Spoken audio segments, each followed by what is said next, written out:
you guys about money because the rest of the time we do two parts. Part of this podcast is about fixing your money and putting money into your pocket without you having to break your neck to get it. And the other part of it is about fixing your decision making and fixing the way that you allow people to behave around you so that you don't have a chaotic private life. Because if you fix your personal life, you're not wasting money on your personal life. This isn't just you making a bad decision. This is you doing collateral damage, utilizing your finances to fix things that go wrong in your personal life. Then you're looking at other scenarios where you're fixing your financial life because if you're not stressed out about money, you're not lashing out in your personal life with the frustration on the people that matter to you most. So, Michael says, great books to read. The Luck Factor by Max Gunther and Build Your Mutual Fund Portfolio by Albert J. Freeman and Russ Wiles, a passport to low risk and high returns investing. Now you can also get this one, which is How to Retire on Dividends with 8%. And this one is from Brett Owens and Tom Jacobs. That will help you out. And then there's also this other one with Alice in Cryptoland. And this one was from Nicholas Ballas and Daniel Vanilla Monterio. This one is about investing into crypto ETFs and other things that are in addition to the regular stock market, where you would be able to utilize dividends to make yourself more successful and retire off of those dividends. And then you just follow us for the rest of the time where we would continue talking about more unorthodox ways to make you successful with your portfolio, not the age old secrets that other people have been giving around. We've been giving you guys unorthodox ways to utilize the undervalued stock market that nobody's talking about and making ourselves more successful from the ground up. Michael also says the last book is Techniques of Becoming Wealthy by Richard Russ. Now, I didn't I did not look at a lot of these books before the show. So they normally would have been in this section over here popping up as some things to invest in. And I'll see if YouTube has the ability for me to tag any of those books to the post live show. And if so, then when you come back and watch it, in addition to the podcast exclusive memorabilia, you'll also see 5 or 7 of these books up there if I can find them tagged on the show after the show. Michael says, best book, Who Goosed the Moose by, who is that? Antlers in the Trees. Antlers in the Trees. Who Goosed the Moose? I thought that Green Eggs and Ham was the good book. And that was before I found out about Garfield. But these days, how much money can I put in my pocket? Those are the best ones that I like to talk about, especially if I ain't got to work hard for it. You know, being able to change from working 18 hours a day to only working four and still making the same amount of money that I was making when I was working 18 hours a day, I find myself in a position where I value my time. I can rest. I'm tired. I'm old. I can value my time and put more effort into the things that I love doing. And then uh, as I start generating revenue from other areas, I can start rebalancing my time where I have more time to spend time with the people that matter. And then, that's when I can start building those memories that is really what life is all about.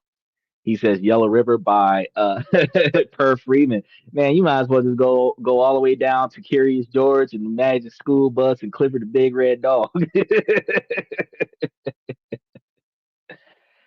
All right. Here on This and That, we talk about this, that, and everything in between. So make sure that you guys like and subscribe. Those of you that's watching us on Twitter X, make sure that you hit that follow button on the platform.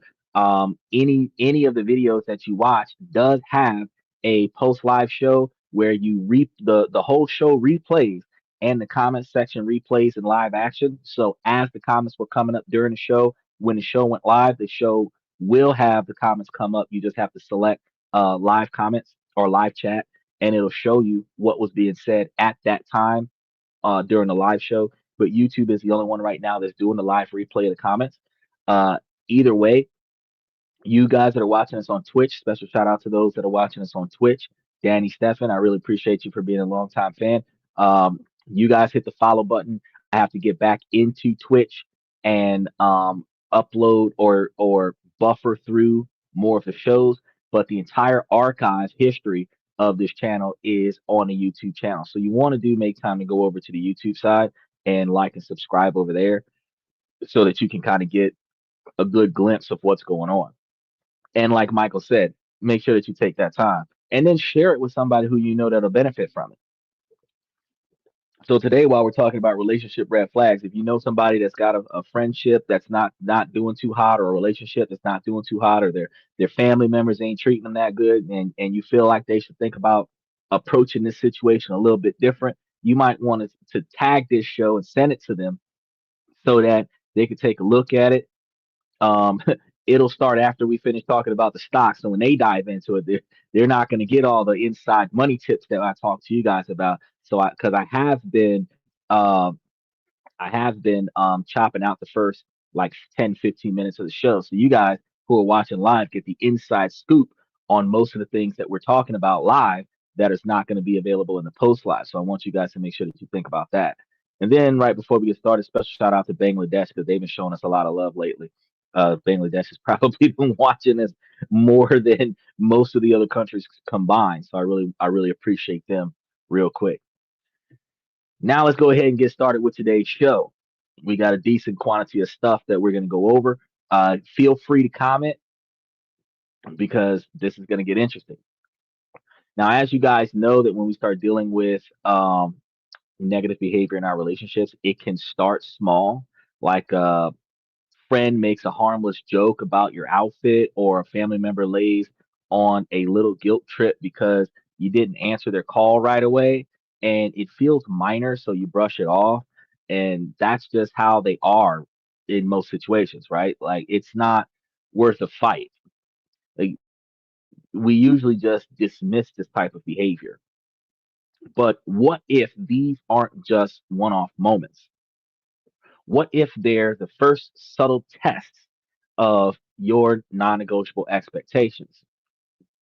The quiet opening moves in a much bigger, more dangerous game. And these moments are often the first steps towards controlling behaviors that can quietly threaten your safety and well being. So if you've ever left a conversation feeling confused, drained, or just a little smaller than you were before you started that conversation, you are not alone.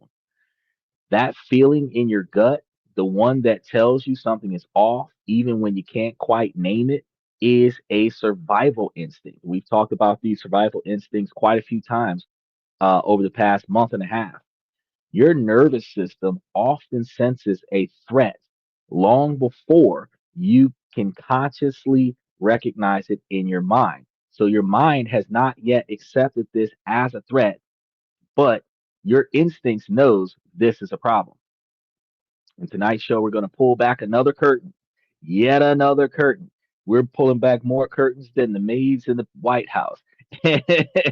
And we're going to go over some of the most under recognized red flags in all kinds of relationships with partners, families, and friends. So, special shout out to the ladies because, ladies, this is not a red pill, blue pill, black pill podcast. We're not sitting over here about to start bashing women. But if in the event that something happens and the shoe fits, you either change the way you do business or you wear that shoe proudly. That's all there is to it. We're going to show you how these subtle patterns start and, more importantly, how they get worse. And this isn't just about spotting toxic people, it's about giving you the tools to reclaim your emotional and psychological safety, as well as your physical safety, to trust that inner voice and to build the healthy, respectful relationships that you deserve. Because this is all about helping you guys improve yourselves. This isn't about getting you guys to buy something that you wasn't planning on buying today. If you wasn't trying to make money off the stocks, don't worry about it. Don't get into the stocks. But when you recognize that at 60 and 70 years old, you working at Walmart at the as a door greeter because your social security don't cover the spread. You're gonna be sitting here wondering why you broke as fuck. And it's because that one year when Donald Trump fucked up the whole market, all the stocks were cheap as shit, the same way Bitcoin was at its lowest point right after the pandemic. And because nobody bought in when they should have, now you can't afford it. Right now, while everything is low, get in there while you still can, raise your money up. But I'm not going to sit here and press you guys to buy squat because I'm not selling nothing that you don't want. I'm giving you the advice the camp counselor didn't give you. I'm giving you the advice that the pastor didn't give you. I'm giving you the advice that your therapist forgot to tell you, the ones your lawyer didn't remind you about. And this is the reason why you're spending more money than what you need to spend fixing things that you didn't really want to have to fix. And a lot of times we put ourselves in situations where we allow ourselves to be emotionally abused, psychologically and physically abused in situations where, and abuse isn't getting a black eye all the time. Yes, that is in fact abuse. But abuse comes in areas where people say and do things in your presence that destroys your mood, where you go from being happy to being sad, depressed, subconscious, anxious. You go from being proud to being ashamed when you did nothing to deserve is areas of abuse. You know, when you walk out of a room and you're frustrated, you're angry, you're pissed off that people have the wrong image of you based off of what somebody said about you in that scenario, these are forms of abuse because devaluing another person to make themselves look better, seem better than you are, that is an area of abuse. And this type of abuse is stuff that makes us self medicate. We drink a bunch, we smoke a lot, we go to clubs and parties and other events where we waste a bunch of much needed money to make ourselves feel better because we put ourselves in a situation with somebody that doesn't respect us. And that is a bad financial decision which comes out of the much needed capital that you would need to not only maintain your current your current standard of living, but also build for a future standard that might be better than the current standard that's stressing you out in the forefront. So we talk about these things not because we're trying to pick on any one group, but because if you fix certain things like this, you wouldn't be inclined to waste unnecessary capital on making yourself feel better after hanging out with somebody that made you feel bad about yourself.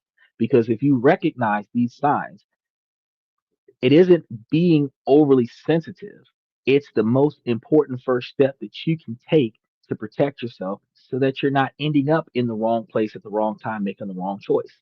So let's start with one of these trickiest red flags because it hides in plain sight, disguised as humor. We call them zingers, you know, uh, taking shots, however you want to call it. And it's constant criticism passed off as a joke. And y'all know because I'm a last of Michael's dying breed, and those that were born in the 40s and 50s that raised us in the 70s and 80s, and we're the last of that generation's upbringing styles, and everything after that is stand in a corner and take a time out. You better put a belt to that behind. But let's get to the point here. People who use criticism and then put the ha ha to it. And if you respond negatively, they oh I'm just joking. But if put the ha ha to it, or if everybody else laughs and you just sit there with kind of like a smirk, like yeah, they can slide it in and then just like mask that negativeness as I was just joking. It's not funny if I'm not laughing. Michael said I didn't know you were 70. I'm not 70. You know I'm not 70. I'm 41. You're 70, I'm 41. I'm the last of your generation because you guys raised my generation, and that's why we behave the way we behave. And after my generation, nobody else is raised like us. So he said, you look at 70. I feel 70. I feel 70, but I also look 22. So I actually had a situation where one swore up and down that I was like 2 years older than her, and I'm like, no, ma'am, I'm 12 years older than you. You just gotta understand, 12 years. You gotta be careful. checking IDs around here. It's one of them things we got to keep ourselves from getting caught in those Kelly Diddy moments because they castrating folks these days. You got to be careful what you're saying, what you do, and who you do it with. But yeah, this is the dynamic. Now it's the friend who says, "Wow, bold choice." When you wear something that you love, your favorite outfit, your favorite t-shirt, but their smirk tells you that it's not a compliment. You know, you've seen it in the movies where the person that's not rich is going somewhere with a group of people that are rich, and one of the hecklers has to overly comment on their attire, and then it's like the difference between a light blue and a dark blue. No, it's not cerulean, it's sapphire. And I'm sitting over here looking like, bro, that's a fucking sweatshirt. It's hot outside. You shouldn't be wearing that shit. You know? But they emphasize how heckling can happen in some scenarios. Now you can dismiss it, but he said life is never like the movies. You're right. It is never like the movies. It is so much worse. The stuff that happens in the movies is actually put in the movies because, as I've said before, entertainment is a way to spread information, and they use real facts in fictional stories so that they can pass information along. We get it in entertainment, but we learn something from everything that we look at, which is why they discourage the kids from watching adult content because the children cannot identify and rationalize certain behavior patterns at a younger age. But the information is still factual information. It is just sometimes it's exaggerated, but sometimes it's spot on and it's just spun in a different story. So when we're looking at negative comments about our outfit or sarcasm related to our outfits and stuff to that effect, we have to understand that sometimes that's not somebody providing us with positive feedback. Uh, Entertainment propaganda, same thing. Yeah, exactly. Now, you're also going to understand certain areas like the parent who, after you share good news, says, well, it's about time you did something with your life, followed by a quick, just kidding. That first half of that statement hit you hard. Like, man, you made it. You've accomplished something, and now they're making it seem like you've never accomplished anything. That you're the biggest failure of life. That you're a waste of breath, and the one accomplishment that you had just got undermined by such a negative comment. And they'll throw in the just kidding, uh, so that you can laugh off the insult. It's the partner who's constantly poking fun at your passions, like girlfriends that are bashing guys for playing video games on a regular basis, or your dreams that you may have decided to try to do in front of others, like guys who bash their girls about their Instagram model gig, calling it just banter. Look, it's if what you says hurts somebody else's feelings and you're not giving them literal improvement feedback where you're not telling them what they can do to make you feel better about them. It is when they're telling you something that you can do to make yourself better at what you want to do. So here's the difference. If you wanted to look professional and you had your shirt buttoned up crooked, your pants had wrinkles in it, mismatched socks, and a shoe with a hole in it, and I tell you, uh, that's not going to work. Put on these matching pair of socks, take off those shoes, put on this pair of shoes that doesn't have a hole in it. I'm going to iron your pants. Let's straighten out your buttons. Now you look the way you want to look for this particular activity. That is a type of constructive criticism. If I thought that my hair was okay, I did the best that I could do with it, and then my girl comes up and says, let me do your hair better than that so that you look fantastic. And then they adjust my hair in a fashion where not only do they claim that I look fantastic, I actually like the way I look now. That is when you're receiving constructive criticism from a family friend or a loved one in a relationship. So the other one, when they make the comment, even if they claim that they're joking, but it kind of stung a little bit, it kind of hurt your feelings a little bit, it kind of makes you look twice at them or look at the floor a little bit after they make that comment. That's not constructive criticism. Michael says, don't let it ruin your life. If your feelings are hurt, talk about it. And now's the time to talk about it. You can get it out there. Somebody hurt your feelings, get in here and let's talk about it. Here is why this type of behavior is dangerous. At first, it feels awkward to call out. If you object, you get hit with these classic defenses. You're too sensitive, and can't you take a joke? This is a subtle form of gaslighting. Ladies, y'all use that word a lot when you don't want to hear what a man has to say, but this is really when gaslighting comes up, when they make it seem like you are wrong for commenting that you disapprove of what just happened to you. And then you have the right to stand up and say, hey, I don't like that, cut it out. And the people around you that respects you should be able to not do that in your presence anymore. Now, you can't control what they do behind your back, but if they ain't doing it to your face, let it go. Now,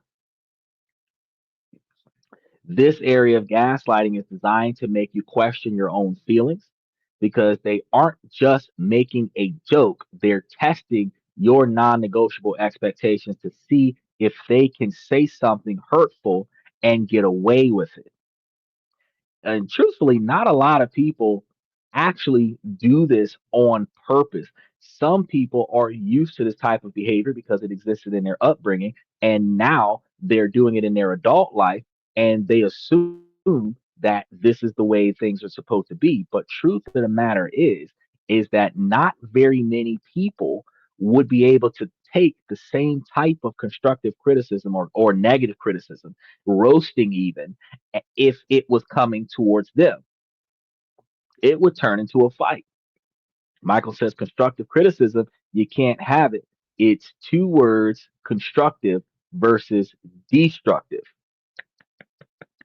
Very, very, very good. You are totally right.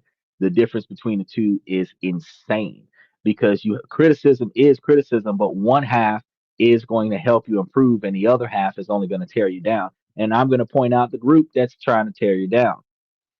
Michael says they cancel each other out, which creates more hostile environments.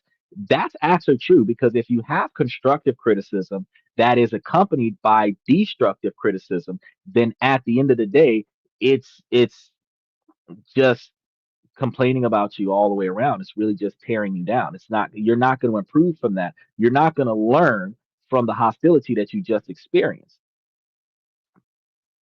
and your defenses are going to be up, so you're not going to be open to the information to improve, which actually makes things worse because now you recognize that there is a problem, but the spitefulness of how the problem was brought up, you're not able to focus on the problem because you're focused on the fashion in which the message was delivered by the person who was deliberately delivering the message in a negative fashion. The escalations are going to be slow but steady.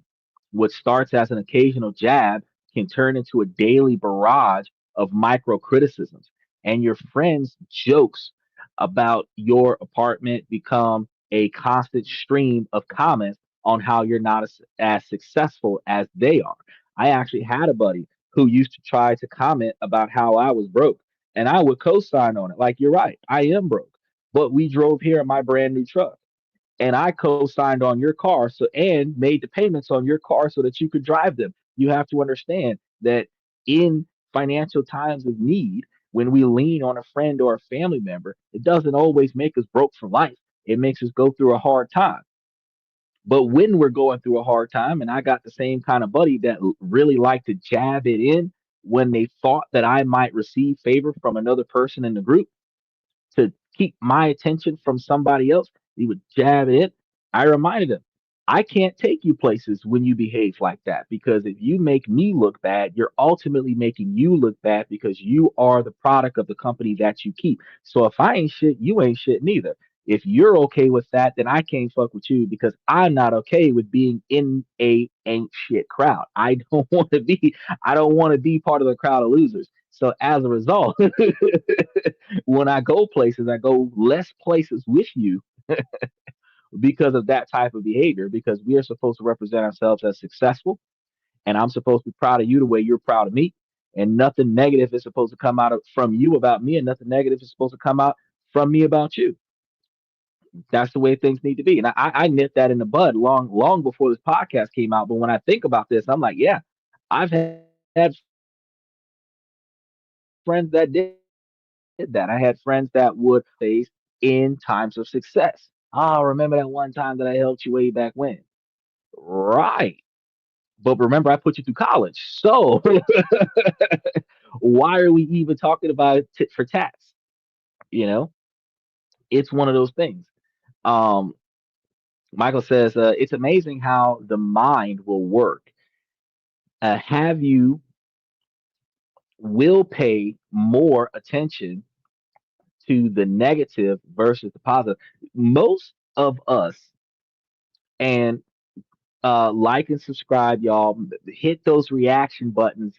Specifically for this particular situation. If you haven't already subscribed, if you haven't already hit the like button, comment if you can. I really want you to think about this real quick, because what Michael just said makes a lot of sense. If you notice, if you get a straight up text message where all the words are spelled out clearly, long paragraph, no emojis, you take that in the, oh no, it just happened, Michael. It happened, and I turned it off right before, because it was a terminal that popped up on the screen, and right when it popped up, I turned it off before it could boot up, so it couldn't shut off all of my browsers. It's still happening in the background, but I'm catching it. That's why I stumble over my words a little bit, because I got stuff happening on my side of the screen that y'all can't see. But no, when you guys get that long-winded text message, you take it in the most negative fashion. You get a long email that's not saying congratulations, I'm proud of you, you're successful. When it's not having those words, you're looking at those messages, those emails, like, son of a bitch. Like, you get pissed off at the person who sent it. He said, I missed it, had an ad. You missed it, and I bypassed it at the same time. So you notice that when you're reading a letter, you know that it's bad news. You take it as bad news. Before you get to the end, you look at certain keywords, and if it's not 100% seeming like it's positive, you take it as completely negative. We recognize negative a lot easier than we recognize positivity. Okay. And even when we live a life of negativity, swearing up and down that we have a positive life, the only reason why we can recognize negativity is because negativity is the discomfort that we feel out of our otherwise positive life. But we can't recognize positivity. The whole time positivity is happening, life is normal. When negativity happens, life is different. So we're able to recognize negativity. And because the more often negativity happens, the more frequently we can recognize it, the easier we can become adapted to negativity. But we fail to recognize all of the positivity that happens in between those little moments of discomfort, because they're little moments. It's not like years of dissatisfaction. You stretch that dissatisfaction over years. But when you think about it, if you think about every negative thing that has happened to you over the past 5 years, and you make a list, you can make it seem like, yeah, the last 5 years were shitty. But if you ask yourself, how long did each one of those negative situations occur? Might have been a few hours out of the day, might have been a few hours out of the day, or a few minutes out of the day that made you pissed off for a few hours out of the day. It might have been one bad moment out of the day that negatively impacted the rest of your week, but that moment is gone and you're still recovering from the one moment. See what I'm saying? But you'll make it seem like the last 5 years is horrible. But then think about all of the days out of the week where nothing bad happened. Think about the times out of the week where something good happened. But because you're still dwelling on the negative, you're not paying attention to the days where it's peaceful. You're not paying attention to the days when things work out. Like what I went through on Thursday. We had a long trip ahead of us. It took us 20 hours to make everything happen.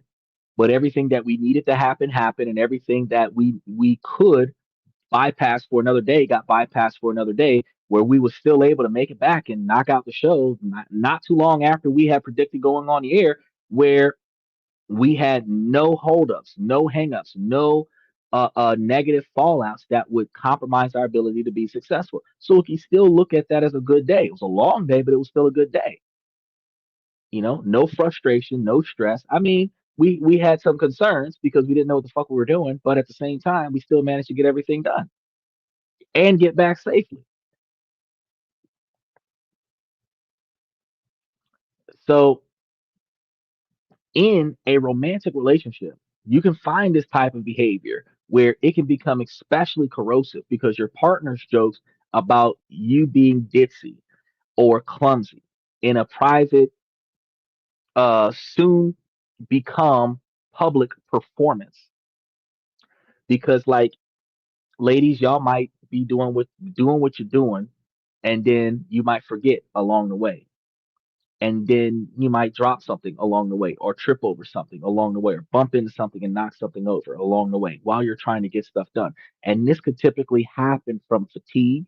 It could happen from basically spacing out because you're thinking about something more important than the activities that you're performing, where you're actually under a heightened level of hypervigilance, where you're stressed out about something, you're anxious about something, but you're not addressing it, you're not talking about it, you're distracting yourself with something else.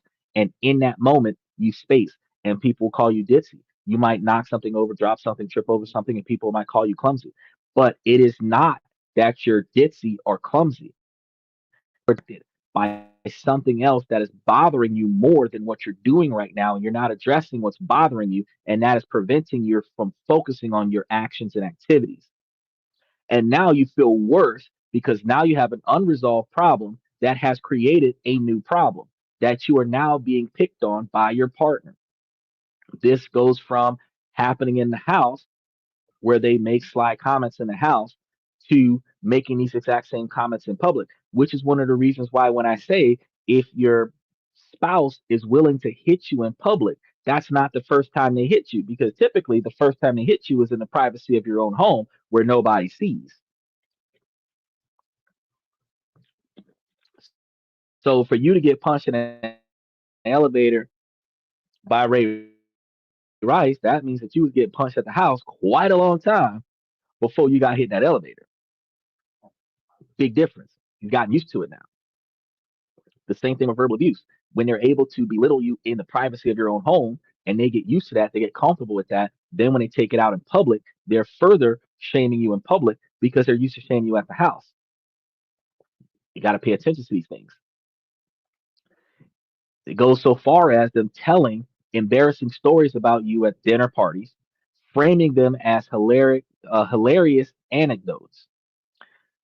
We should never have a situation where we are the but we should not be. If they want to tell a funny story, doesn't matter if our romantic partner, our best friend, or our family member, they should only be telling a funny story about when they screwed up their life, when they made a bad decision, when they messed things up, when they are the reason why the situation went south. You should never have another person telling a story about when you screwed up, when you messed up the rotation. That's not a funny antidote or humorous story. That's just shaming you in front of everybody and then allowing everybody around you to laugh at you for the actions and behaviors that you made. If you're not bringing up that one time that you were drunk upside down on a bar stool somewhere and landed in jail, if you're not telling the story, the story should not be told. Truth be told, Michael said, "Yeah, stop hitting him." And I'm a firm believer, Mike. I'm a firm believer, bro. These females need to stop punching on these dudes because one of these days, OJ Jr. is gonna have Cochran Jr. representing them because it is not that men fight each other out of anger and frustration and territorial positions. But men only fight women for two reasons: domination and control, and self defense. And you don't want them to dominate and control you. So you don't want a man that would otherwise not put his hands on you to start hitting you back because you're hitting on him, because that actually fuels he who has once been hit first will now pass the first lick. You don't want that type of relationship. So when you confront them later in these particular situations, you're hurt, you're humiliated, and they might tell you something like, everyone thought it was funny. Why do you always have to ruin a good time? The good time should not be at my expense or at the expense of someone that you love. If they want to tell a funny joke and entertain the crowd, tell it about themselves. Don't tell it about you. The psychological impact is devastating in these situations because constant criticism, even veiled as humor, chips away at your self worth until you start to believe it. You begin to see yourself through their critical lens. You stop wearing what you love. You hesitate to share your accomplishments. You make yourself smaller to avoid being a target. And this isn't love or friendship, it's control through erosion. A healthy relationship should make you feel expansive and seen, not shrunken and insecure. Recognizing these jokes for what they are, which is weapons of belittlement, is the first step. So you don't have to laugh along. You can simply say, I don't find that funny, and walk away. You are not obligated to be the audience for your own character assassination. The next red flag is a powerful form of manipulation, often used by people closest to us: the guilt trip. And all of us have experienced it in our younger days, and some of us that are in relationships are experiencing it right now. This isn't just simple requests, it's emotional blackmail disguised as love or care. It's the mother who says, don't worry about me, I'll just sit here alone in the dark. When you can't make it to dinner, it's the friend who says, I guess I'm just not as important to you when you set non negotiable expectations. And it's the partner who drops the classic, if you really love me, you would do whatever the hell they say next.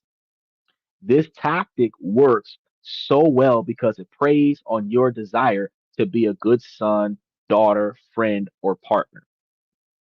You've got to understand that your declaration of love to your partner should not be proven by actions that are a challenge to the devotion of love. It is supposed to be selfless acts that define it, not proof. Evidentiary behavior. Evidentiary behavior is, oh, I'm going to prove that I love you and I'm going to do exactly what you say. That's that's not acceptable, not for him or for her.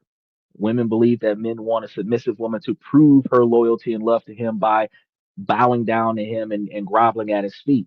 And I don't know, some men might have a level of comfort with that ability to be bowed to, but I just want to be fucking appreciated. Shit. It's not about it's not about her being submissive. It's about respect. And it has to go both ways.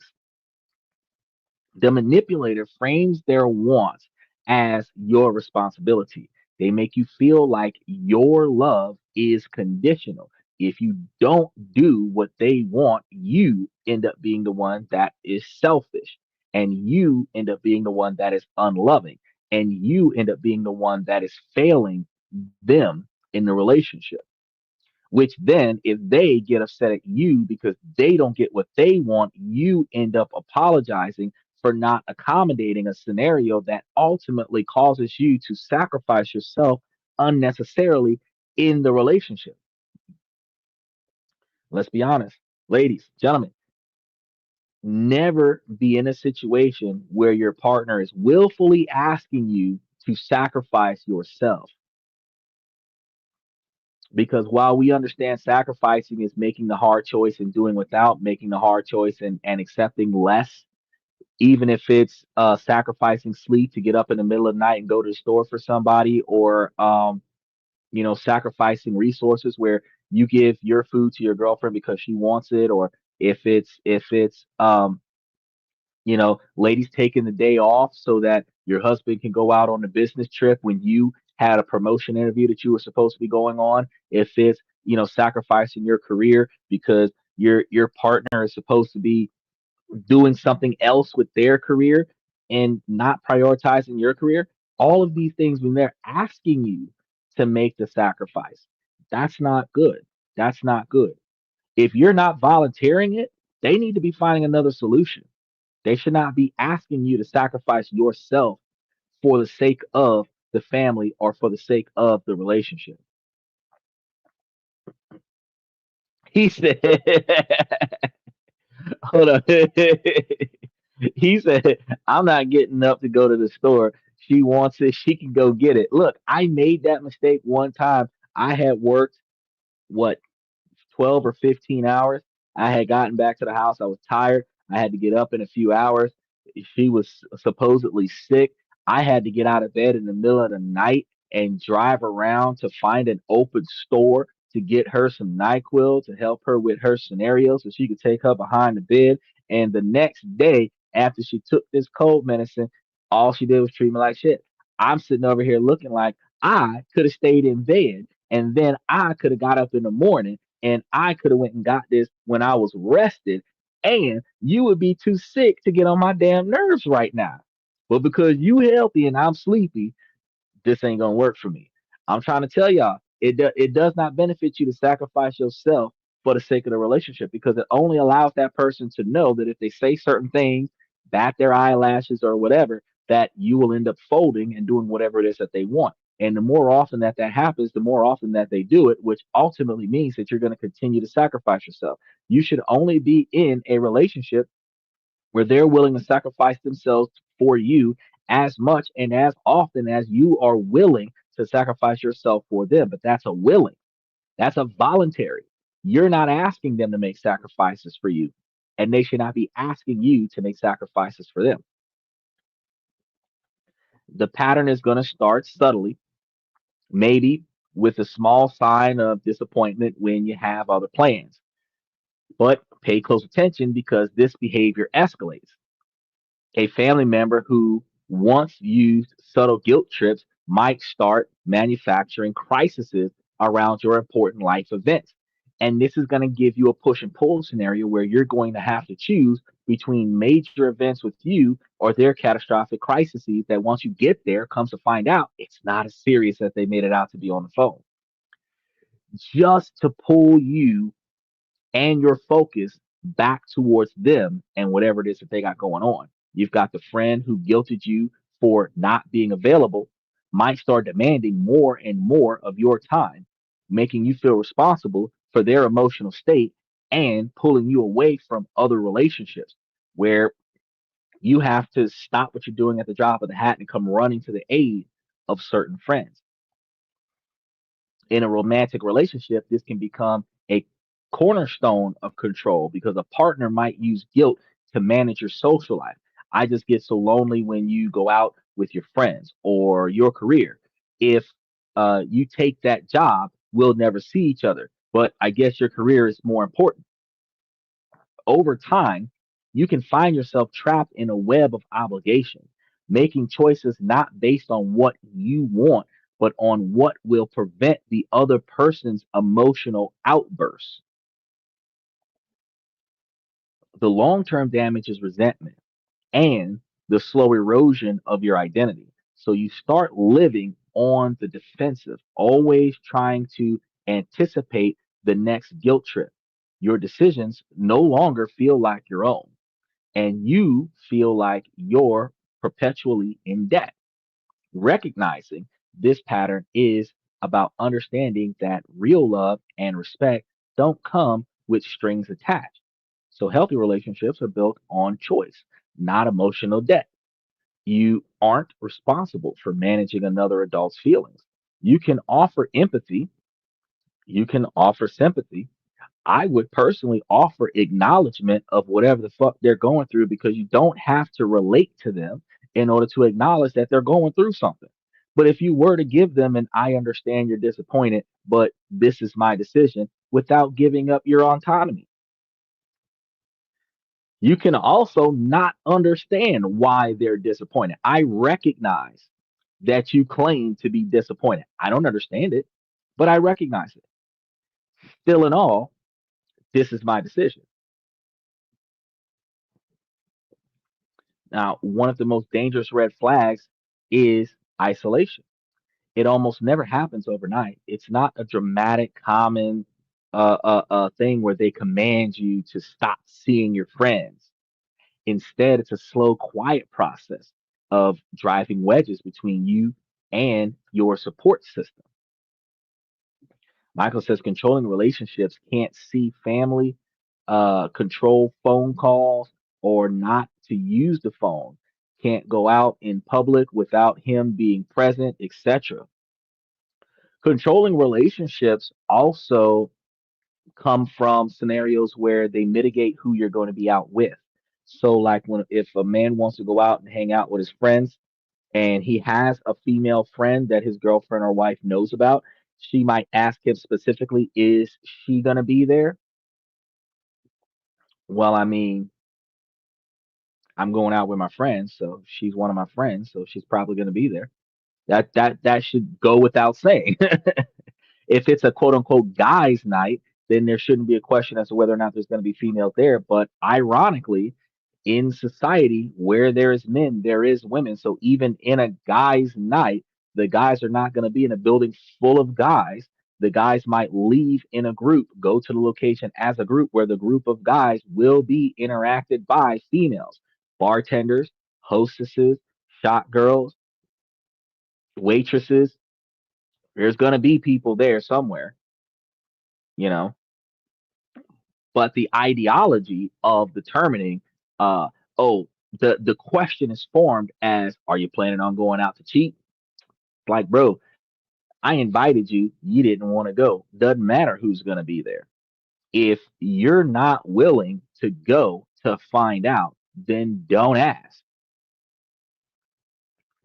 But also don't make me late while you pretend like you're trying to get ready for 4 hours so that I can miss out on what could have been the better part of the night so that you can delay my ability to engage with my people because I'm leaving when I'm leaving. And as my mama used to always tell us, if your ass ain't in the car when I put it in gear, your ass is getting left. And that is in both directions. That is when we leave the house to go to the destination, and that's when we leave the destination to go back to the house. So can you get in the car with me and go to another state and still be in that state because I said let's go and you didn't want to go and I left? Yes, you can. But if I told you it was time to go, you should have been in the car before I opened the door. And we back in the parking spaces, so you got less time to figure the situation out. But yes, there are a lot of controlling relationships. And a person who wants to control you knows that your greatest strength is your network. So the friends and family who love you can see something is wrong. Your partner who might love you and see that you're allowing yourself to be manipulated by a friend, or your loved one that might see you being manipulated by your family, where your romantic partner might actually be trying to protect you and warn you that, hey, they are really taking advantage of you and you should probably step back and take a look at this. To get control, they have to remove those protective barriers first. It starts with subtle digs and compliments and complaints. After you see your best friend or your romantic partner, somebody might say, I don't know, she just seems a little dramatic. I feel like she brings out a stressful side of you, and that's something that can happen where mom can tell it to her son, girlfriend can tell her boyfriend that, dad can tell daughter that. Dad can tell, like the husband can tell the wife that this is a dynamic scenario where it goes all the way around. And these comments are seeds of doubt planted to make you see your loved ones through a negative filter. Then it escalates. They start making it difficult or unpleasant for you to spend time with others. A partner might get sullen every time you have plans, making you feel guilty when you leave and anxious to get back. They might pick a fight right before you're supposed to go out, ruining your mood so you cancel. Or pick a fight right before you go so that you can spend more time defending your position in the fight than making it to that location on time. This also goes to making you late for work, making you miss out on an important business meeting. This happens in the most insignificant time. They create an environment where it's just easier to stay home with them. And this is how they slowly shrink your world until they are at the very center of it. This person might also try to make you their only source of emotional support, creating a codependent dynamic where they'll say things like, "You are the only one who really understands me." Me, I'm going to tell you, same thing Michael said one time before, get a dog. The dog will understand you too.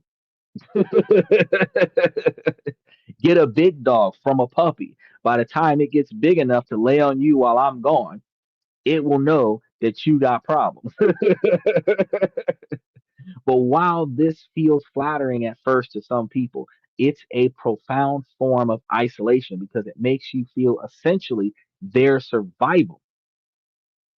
And this makes it harder for you to leave or even take space for yourself in situations where you feel obligated to be there for a friend that's crying over a bad decision that they made, where now you have to stop entertaining your life and say, "Oh, I have to. They don't have anybody else.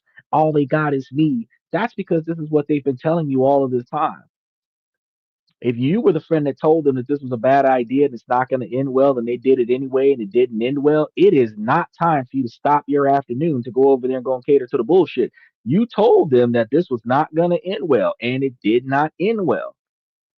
You warned them that the decision that they were going to make was going to have negative consequences towards the expected outcome. And once that happened, it was your responsibility to go away and let them fester in it for a while so that the next time that you take the time out of your day to provide them with reasonable advice that aids them in their ability to be successful, they won't ignore it next time. Because they're not just isolating you from others, they're isolating you with them from others. And the goal is to leave you feeling completely alone and dependent on them. So when your self esteem is low and you feel guilty for asserting yourself, having no one else to turn to makes you much easier to control.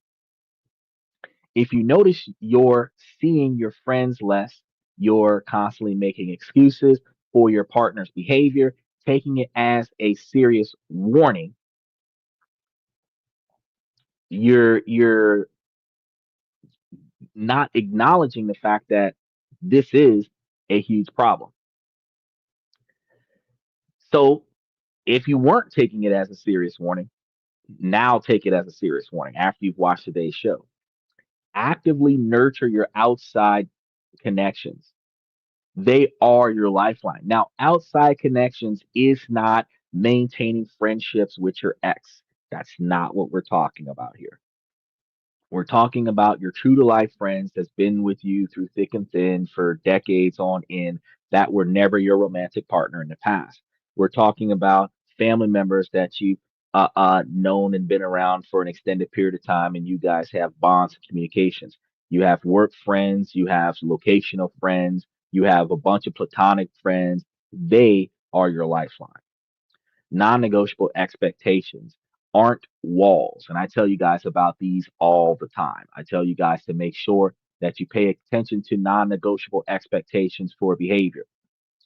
And they are the lines that you draw that define what's okay and what's not in a relationship, whether it is your friends, your family, or your romantic partners. A huge red flag is a person who constantly tests, pushes, and violates your non negotiable expectations. It's rarely a full frontal assault. It's a series of small infractions designed to see what you will let them get away with. And that's one of the things that puts us in the position of speaking on non negotiables. It's in a situation where we're going to say, well, I'm going to let it slide this one time, but next time. No, every time it happens, I'm going to put my foot down on that because I do not tolerate that. It begins with a minor push. Like maybe you say that you're not a fan of PDA, but your partner consistently tries to kiss you in public. PDA is public displays of affection. If you're not a fan of public displays of affection and your partner continuously tries to kiss you in public, laughing it off as them being so into you, maybe if you tell a friend that you're not comfortable discussing your finances and they keep prying into your finances, framing it as simple curiosity, or you tell a family member that you need some space and they show up at your door an hour later saying, I just couldn't stand us being upset kind of situation. Each time you let a small non negotiable expectation be crossed, you send the message that your expectations are negotiable. We talked about this a couple days ago. I told y'all this whole week was a theme. The manipulator learns that persistence or guilt will work. So they can continue to pry. Like the person, if you don't like public displays of affection and they keep trying until you cave and let them do it, even though you don't like it, they're going to do it anyway. That um, wearing you down is unacceptable. You don't want to talk about finances, but they come and bring you money talks, and they keep bringing you money talks until you talk about your money with them. That is unacceptable. You keep talking about needing time to get your own stuff together, and they keep making unannounced visits or overextending their stays. That is unacceptable. The partner who didn't respect your personal space in public might start pressuring you for intimacy when you've said that you're not in the mood. The family member who couldn't give you space might start disregarding your bigger life decisions, believing they know best. And one of the most common non negotiable expectations is the violation where your time and privacy is not respected. This can look like a partner who expects you to answer texts immediately and get angry if you don't. I've had that happen. I don't give a fuck. You called me. I left my phone in the car. I went inside to go talk to a lawyer. You don't want to wait until I get out of there. That is your problem. I've got a business to run, and that client needs to know what I need to tell them, and you need to wait till I call you back. Then, on top of that, we're not supposed to be on the phone. You should wait till I get there, or let me contact you before I start the car, before I get back. Or here's a better idea, wait till I get back. Then I can tell you everything that happened while I was gone. But the longer that you got me on the phone, the longer it takes for me to get back because I refuse to drive my vehicle while talking to you on the phone. Because unlike modern 2025 drivers, I'm from the old school. We use two hands. We got one on the steering wheel and one on the shifter. We ain't playing with that one hand on the steering wheel and the other hand on our social media platform. That's not how we operate from back in the day. Back in the day, shotgun had responsibilities. I was driving the car like Paul Walker before the crash, and you were feeding me Doritos because my hands did not come off of the wheel and the shifter. We don't do that autopilot car thing. I would love to have one. By the way, special shout out to Elon Musk and his self-driving cars in the parking lot. But I'm gonna be real with you. Until I got 100 grand to buy a 50 grand car, I'm dealing with old school manual shift vehicles, and I ain't got time to talk to you on the phone while I'm shifting gears. This isn't about closeness. It's about monitoring and controlling you. Just like those boyfriend boot camps where the girls is, this is how you're supposed to act when you talk to another girl. I don't give a look. If I can't talk to her with the respect for you, then I shouldn't be with you. So if you don't trust me to talk to another female as if I'm in a relationship with a woman that I respect and appreciate and value, then you shouldn't be dating me. You shouldn't have to train me as a grown ass man because that's what my mama should have did when I was a child was teach me how to respect women. So my mama didn't do a good job with teaching me how to respect me. As my woman should not be teaching me how to respect you as far as not flirting with other women. I should already know that before I start dating you. This isn't my first relationship. So these boyfriend boot camps, that's just another way to monitor and control you. It can escalate to them demanding your phone password or going through your things. They'll justify it as a product of their anxiety or deep care for you, but it's a profound violation of your rights and your private life. So when men do it, women say that the man is controlling, abusive, and obsessive. But when women do it, some women say, "Oh, well, I'm just trying to protect my relationship and protect my investment and blah blah blah blah blah blah." Well, if it's just as controlling when men do it, it's just as controlling when women do it. It should never be done on either side. You should not have that relationship finder app on your phone to stalk your partner. You should only be utilizing that when your partner is in trouble and they can't tell you where they are. You can follow that location to come and help them. You're not supposed to be using that to prove that they're not where they say they are or that they ended up somewhere other than where they said they were going to go. That's not what those apps are for, but that's what they're being used for.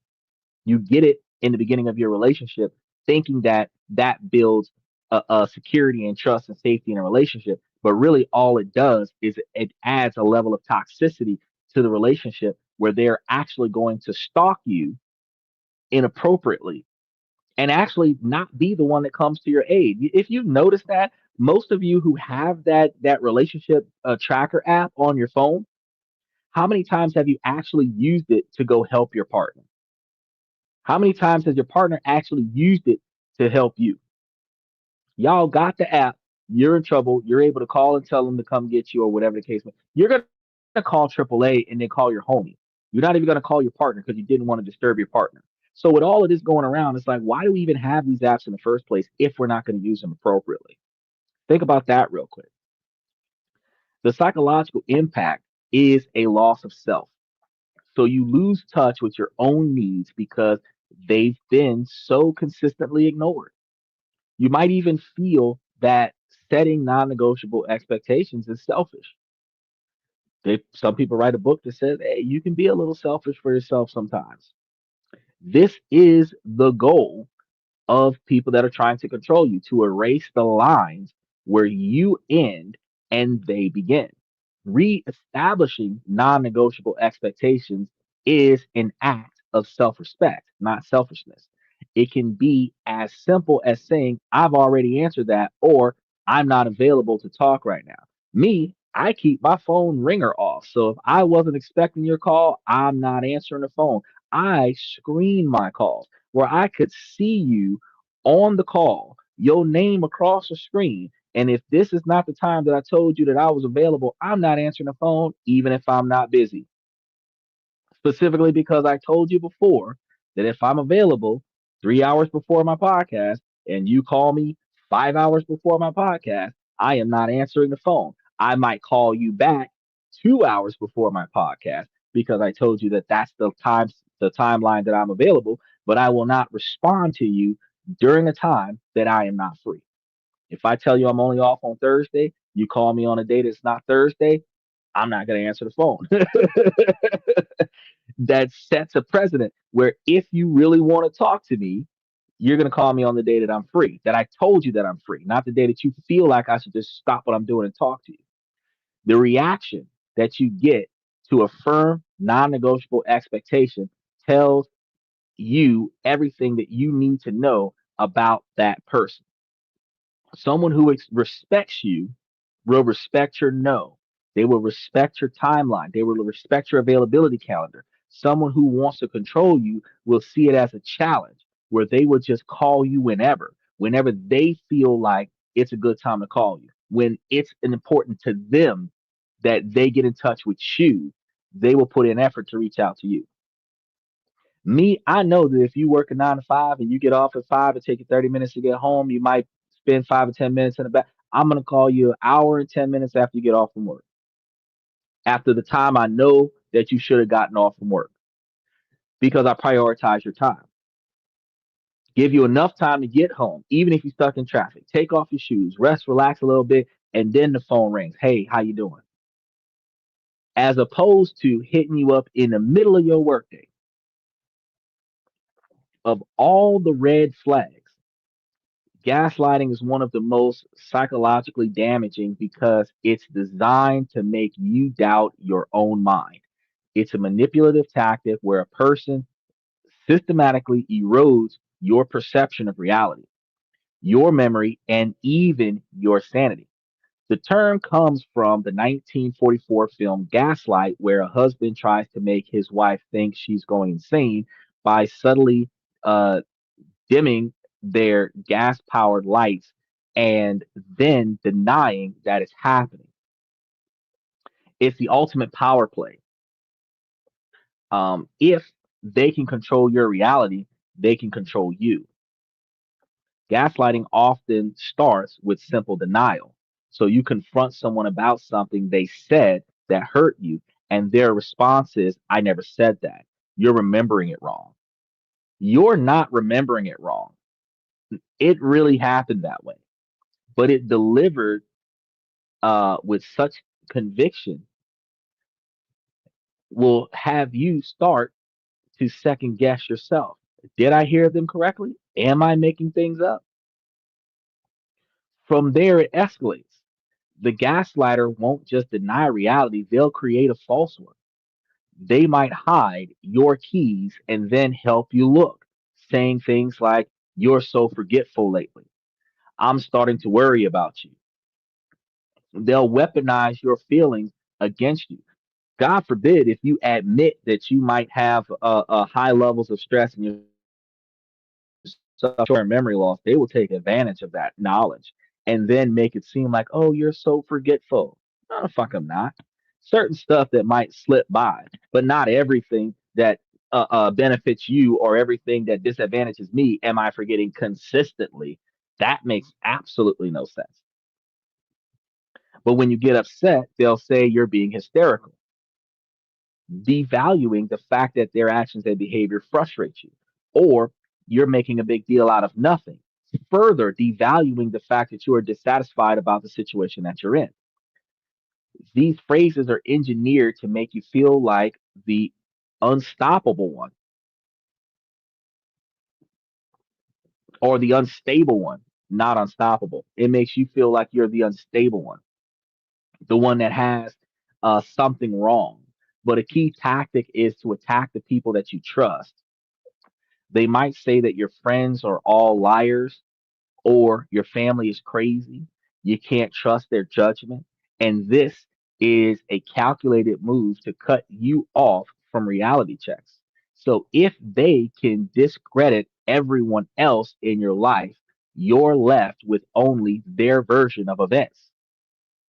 Over time, the effects are profoundly destructive. You start to lose trust in your own judgment. You constantly apologize. You feel anxious, confused, and disconnected from your own gut feelings. I'm going to tell you, I've been saying this for the last 6 months on the show. You should not have to apologize for the decisions that you make. You either did that on purpose or you didn't. You either wanted that outcome or you didn't. Once you chose that that is what you wanted to do, acknowledging what the outcome might be, whether it be good or bad, favorable or unfavorable. What are you sorry for? The fact that you got caught, the fact that they found out, the fact that they're not satisfied with the decision that you made. What are you truly sorry for? Because you didn't make a mistake by choosing to do this. You might have made the wrong judgment call where you thought that the outcome was going to go a certain way, but it didn't go that way. But it wasn't an accident, it was deliberate. You decided to make this judgment call. If you bid on a stock that tanks, you bid on the stock. So what are you apologizing for? If you had an affair, you put forth the effort to meet that person, conscious choice, stay there in a room where you knew that a romantic interlude would occur, conscious choice, aided them in taking off their clothes as they aided you in you taking off your clothes. Two conscious choices. You're at six conscious choices right now. The act of the intimacy, another conscious choice. The extent of you staying in that intimate position. Now we're at nine conscious choices. The resolution of marinating in it after the fact, a 10th conscious choice. And then you're going to get up and go home. Oh, wait, shower so that your partner doesn't find out about it. 11th conscious choice. What are you sorry about that they found out? You did that on purpose. So when you find yourself in a situation where you're overly apologetic and you feel guilty about not doing anything wrong, these are situations where you really shouldn't be apologizing, because the apology, some people say, oh, well, if you do something wrong like cheating, you should at least apologize. Look, I understand that when you screw up, like crash the car, that wasn't intentional. Sorry about that, you know, but I had an affair. You're not sorry about that. And then if I got home from work late because I was at work late, I should not be sorry about that. So you really got to think about exactly what you're apologizing for, because you might even believe that you are the source of all of the problems when that's not the case. This is the intended outcome, where someone who is unsure of themselves is easier to control. These days, modern men are not interested in controlling women. And I don't know. Some women might feel like that's what we really want to do. We don't want to control women. We want to be able to put forth the most effort into navigating the outcome of the situation. But we want women that are self-sustainable. We want women that are decisive, not dominated, so that they know what they want, so that we don't have to guess what they need. Which is why when we ask our partner, what does she want for lunch? And she says, I don't know, pick something. And then we have to go down a laundry list of different places that she's going to say no to, because she wants to see if you know what she wants. Well, if you don't tell me what you want, I don't know, which means you don't get anything, or you get something that you don't want, because either you're going to eat or you're not. But I'm not going to spend 2 hours trying to figure out what you want. I know I'm gonna go to the closest place to where the car is currently located at, and if you get out and get something to eat, you get out and get something to eat. Because when I'm hungry, we're going to eat. You got to understand the dynamic there, because that is actually a manipulative tactic. And I know that some females are gonna feel hurt about that, but think about it, ladies. If you are hungry, you either know what you want and you're going to specifically select that restaurant or that meal, or you do not care what you want, which means that you will eat whatever they put in front of you outside of allergies or stuff to that effect. Right. So this means that when you are making them go down a laundry list of different restaurants and places to go, the difference between eating at home and eating out and all of this other stuff, you're just controlling the person to see if how much effort they will put into figuring out what you want to eat.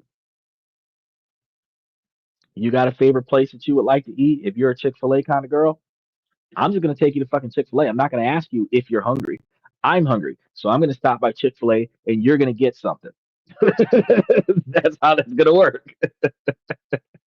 If you don't eat, I tried. I'm hungry. You should be hungry, because I eat twice as often as you. And the last time I ate, you didn't eat. I'm hungry again, so you should eat this time. That's the logic behind that. If we got to argue about it, you don't eat.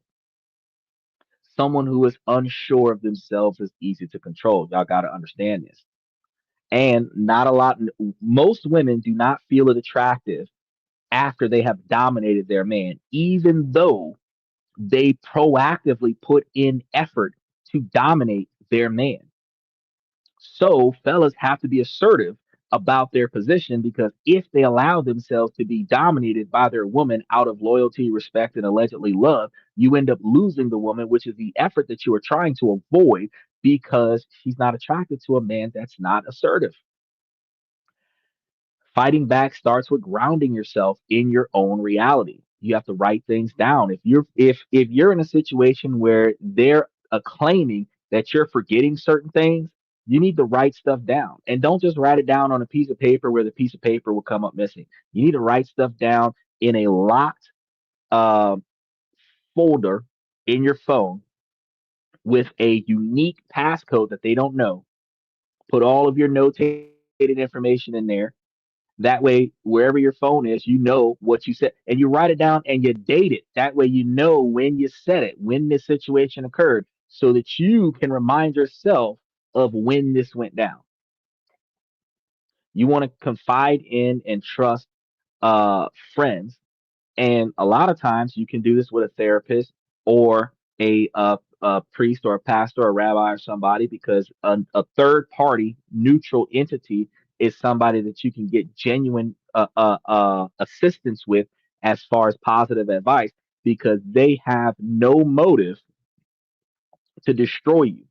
Their motive is for you to keep coming back. So they're going to keep giving you the information that you need to be successful, so that you will be encouraged to come back. Because if they gave you bad advice once, they're not going to come back to get more bad advice. So if you're getting good advice from them that you can take action on, you're going to come back for better advice. If you need somebody to confide in, you want to confide in a complete stranger who doesn't know you, where the information dies with them.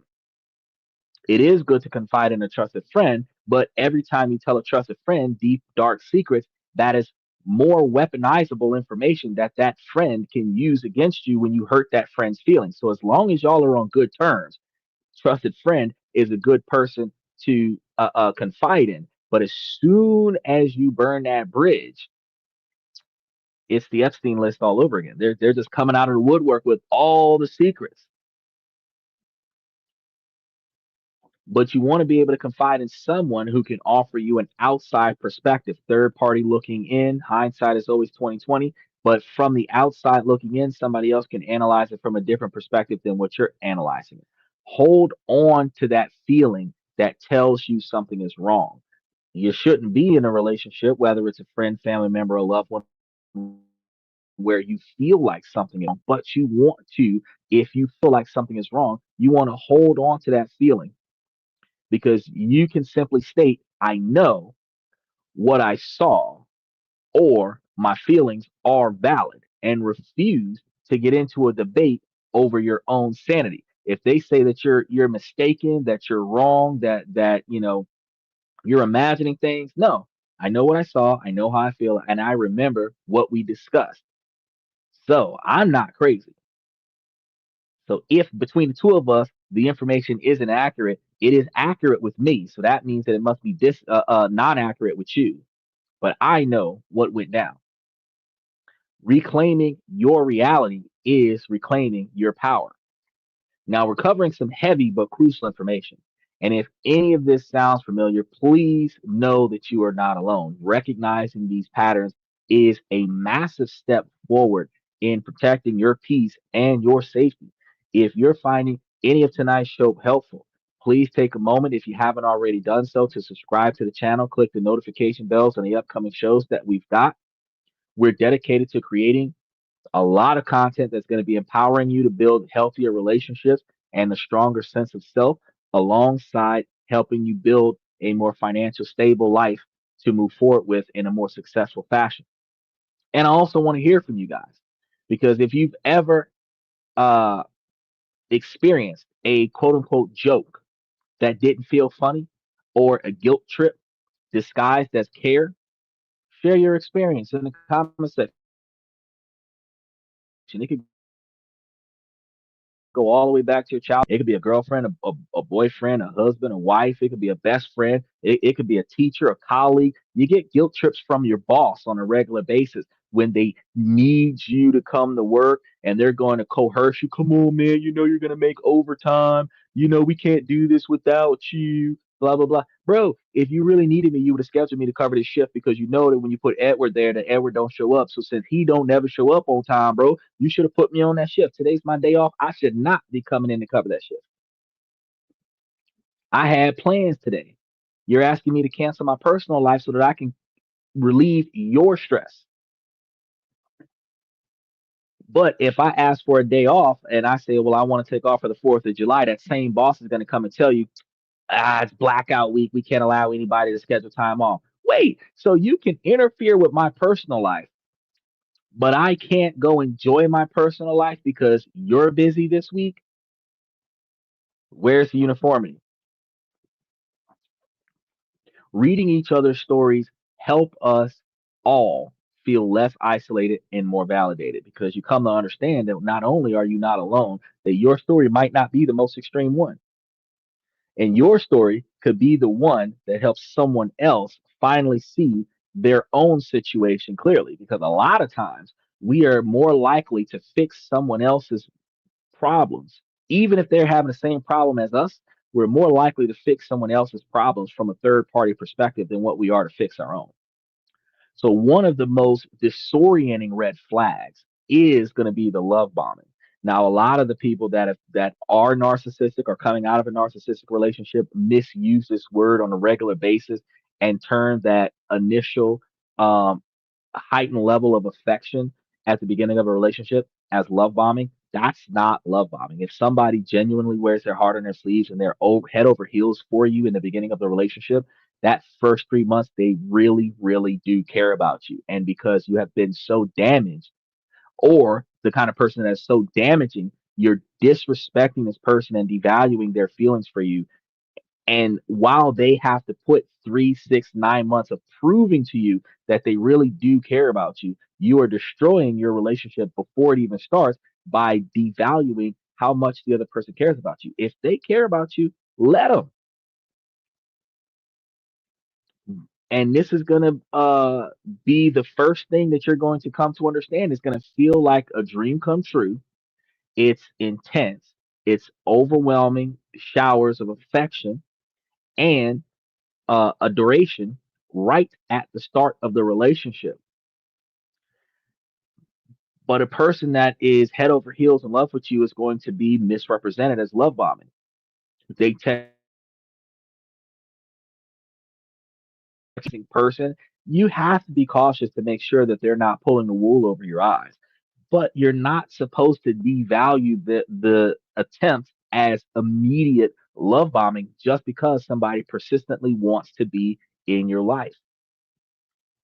They'll talk about your future together on the second date and shower you with gifts. You know that it's love bombing when they start using pet names for you inside of the first 2 hours, when they start telling you they love you inside of the first 3 days, when they start talking about getting married inside of the first week. That's love bombing.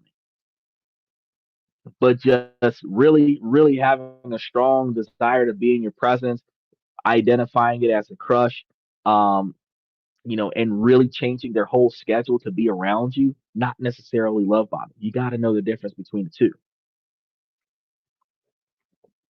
You know, they text you constantly telling you that you're the most amazing patient that you ever met. They talk about the future together. They talk about all of this stuff on the second date, showering you with gifts. They're spending too much money on you. You don't want that person anyway because they're wasteful. But this is a whirlwind romance that feels incredible to some people, but it's not all genuine intimacy.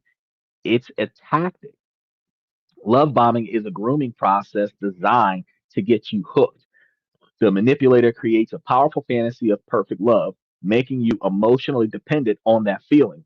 They'll establish a baseline of over the top affection that they will later use as a tool for control. The switch from love to bombing to devaluation is cruel and jarring. Once they feel they have you, the constant texts stop. They become cold and distant. The compliments are replaced with criticism.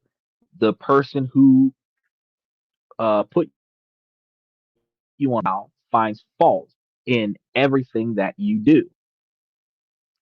And this sudden withdrawal is incredibly painful and creates a state of desperation. They also put you in a position where they make you feel like it is your fault that they changed. And you're going to be constantly asking yourself, what did I do wrong? How do I get back to how things were? And that's the trap. Now you start working to earn back their affections, almost like an addict continues to increase whatever it is that they're doing to get back that initial high where you never can catch that first big high. You got to continue to you drink until you reach that level of drunkenness you had that one time. You smoke until you reach that level of highness at that time. Other things that you do to chase that feeling that never comes back. This is where the control is going to set in. They might offer glimpses of the old affection when you do what they want you to do and pull it away when you don't.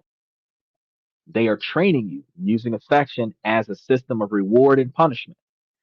The psychological impact of this is a form of emotional addiction. You become fixated on recreating those good old days, which may have only lasted a few weeks.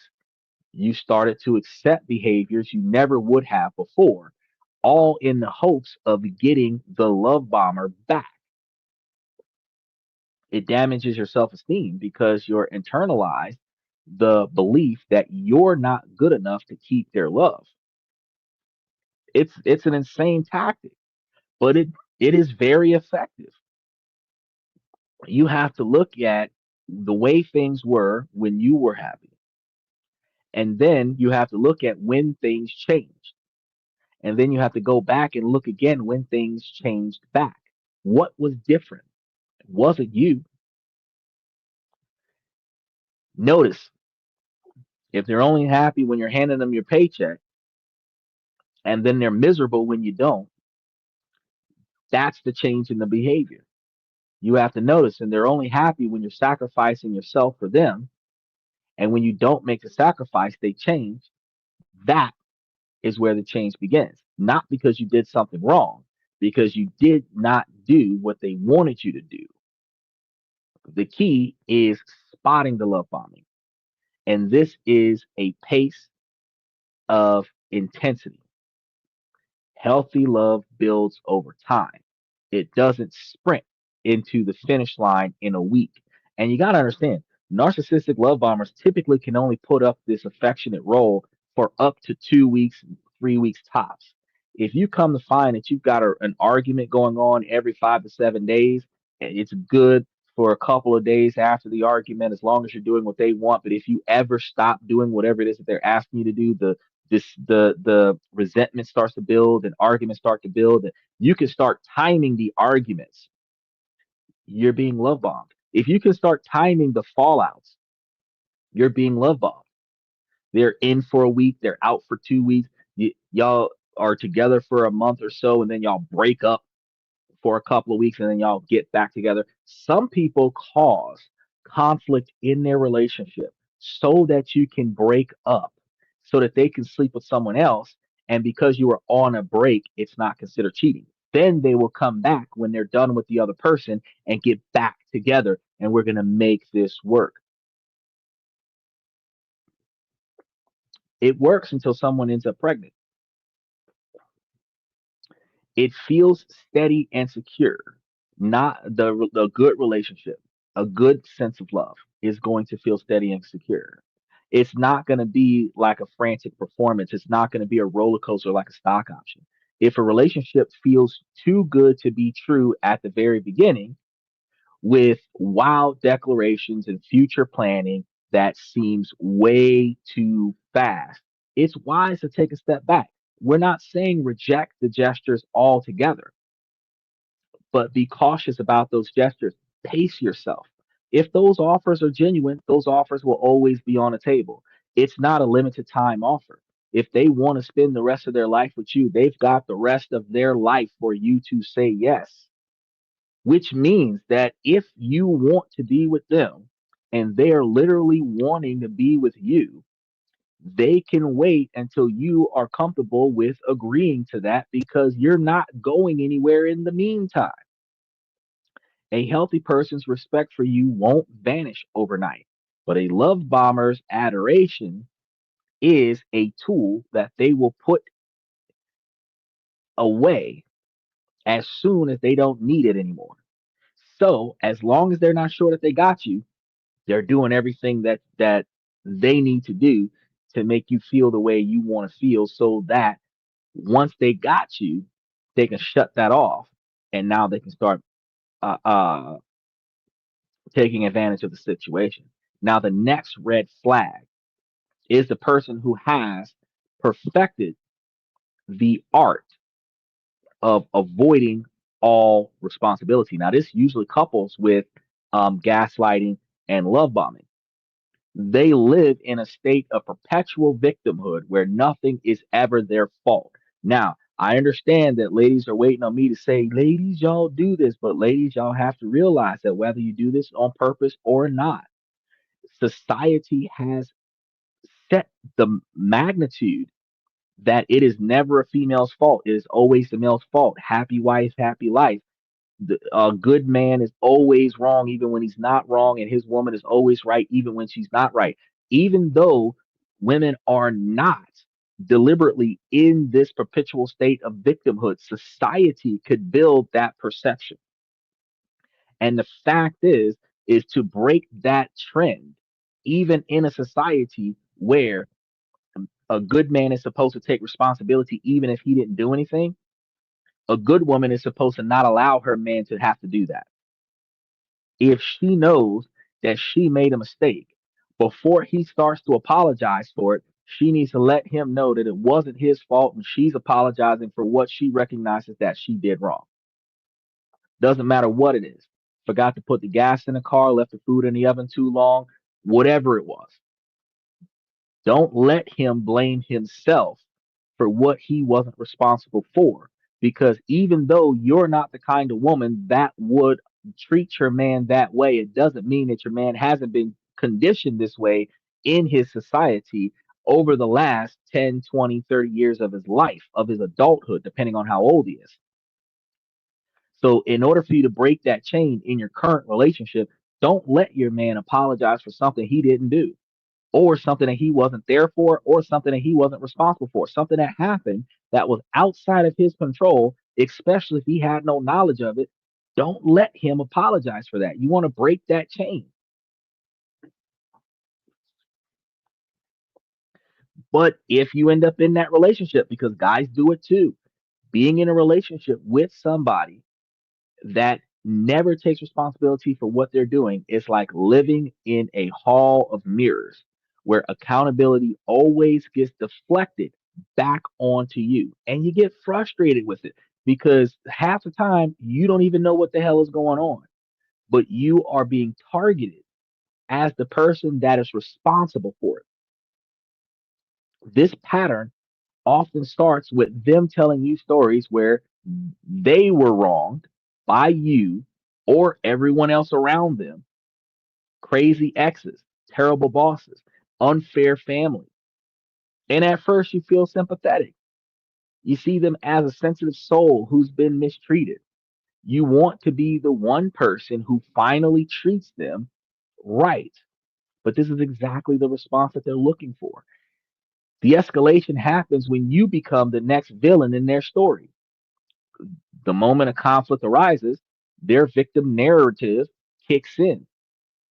If you get upset because they were 2 hours late, it's not their fault. It's your fault for being too demanding and not understanding how stressful their day was. If you point out that they hurt your feelings, they will expertly flip the script. They deny their actions, attacking your character for bringing it up, and reverse victim and offender, making them the one who's actually being hurt by your accusation. And I know that sounds complicated, but say, for example, you get home from work late and your partner's not there. They were supposed to make dinner. You're wondering where they are. And they're going to make it seem like it's your fault because you weren't home on time, but they were supposed to have dinner ready. They didn't even start dinner. They haven't been home all day. How is it your fault that they never started making dinner when they promised you the dinner just because you got home late? It doesn't make sense. And that's just a simple scenario. You have more complex scenarios where money is being spent out of the bank account and they're going to make it seem like it's your fault because you didn't put enough money into the bank account. Well, if stuff's being bought that I didn't know about, the amount of money that I put in there for the budget that we agreed on is what's supposed to be in there. So if you're spending more than what we agreed on, how's it my fault that you're making undiscussed spending transactions? Now, some of y'all are resonating with a lot of this stuff. Make sure that y'all like and subscribe and mash on those reaction buttons. You will walk into a conversation wanting an apology for something that should not have happened that negatively impacted you. And somehow you walk out of that same conversation apologizing to them. This dynamic is exhausting. You become responsible for their feelings. If they're unhappy, it must be because of something you did. You find yourself walking on eggshells, constantly trying to prevent their negative reactions. This isn't a partnership, it's a full time job managing someone else's emotions. You notice that a lot of times we will make statements to our friends and family members and even our bosses at our workplace that we can't do or don't want to do certain things because we don't want to piss off our partner. You have already accepted that you're in a relationship where you're catering to the emotional demands of somebody who does not value your need to exist autonomously. If you find yourself constantly making excuses for them to your friends and your family, or making excuses for your friends and your family to your romantic partner, he's just really stressed out, or she doesn't mean it, she had a tough life. These are huge red flags. What's up, martial arts? It's good to see you again.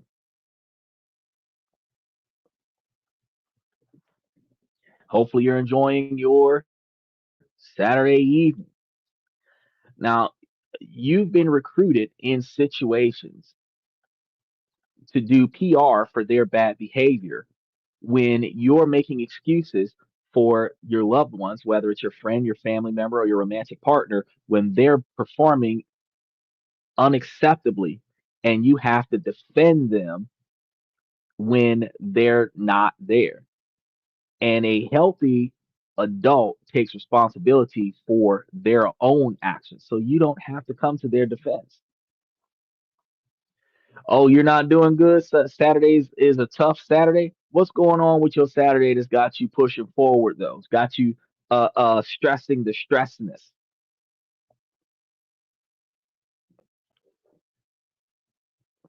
Something bad happened this week. While he explains to us what with South this week, y'all know interactive podcast. So if you're on Twitter or Twitch, you guys can comment in, and we should be able to give you some type of appropriate response as long as your comments are appropriate. Nothing in particular, just pretty severely mentally ill at the moment. Well, outside of genetic hereditary mental illnesses, a lot of the times mental strain comes from extreme quantities of stress and exhaustion. And one of the best things that you can do is take some time away from the obligations in life and meditate. Now, I know when we say the word meditate, nobody really knows what that means. But if you were to find a way, it doesn't matter if you're sitting in the upward, that Indian style with your hands crossed in a namaste, you can do that.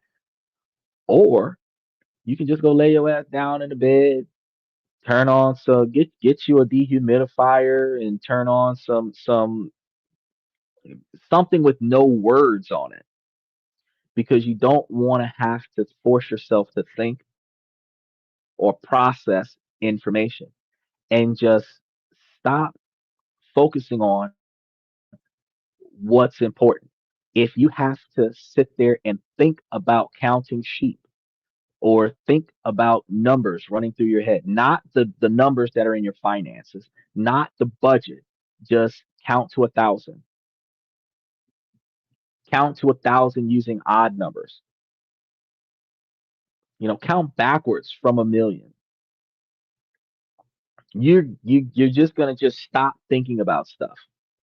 Okay. And then you will be able to clear your mind and relax. You might fall into a level of sleep, especially if you find like a zen moment, get you some REM sleep. And when you do that, then you'll be able to get you a level of rest that your brain needs. Because when you're stressed out, when you're fatigued, when you're overworked, and you're dealing with not only physical stress, you're dealing with emotional stress. You find yourself dealing with other illnesses like short-term memory loss, irritable bowel syndrome. You start dealing with anxiety that leads you to panic attacks, accelerated heart rates, muscle spasms in the body, which all of these symptoms leads to levels of fibromyalgia, where these conditions make the other symptoms worse, where your body makes itself feel worse because your body feels bad to begin with. So being able to stop and do nothing.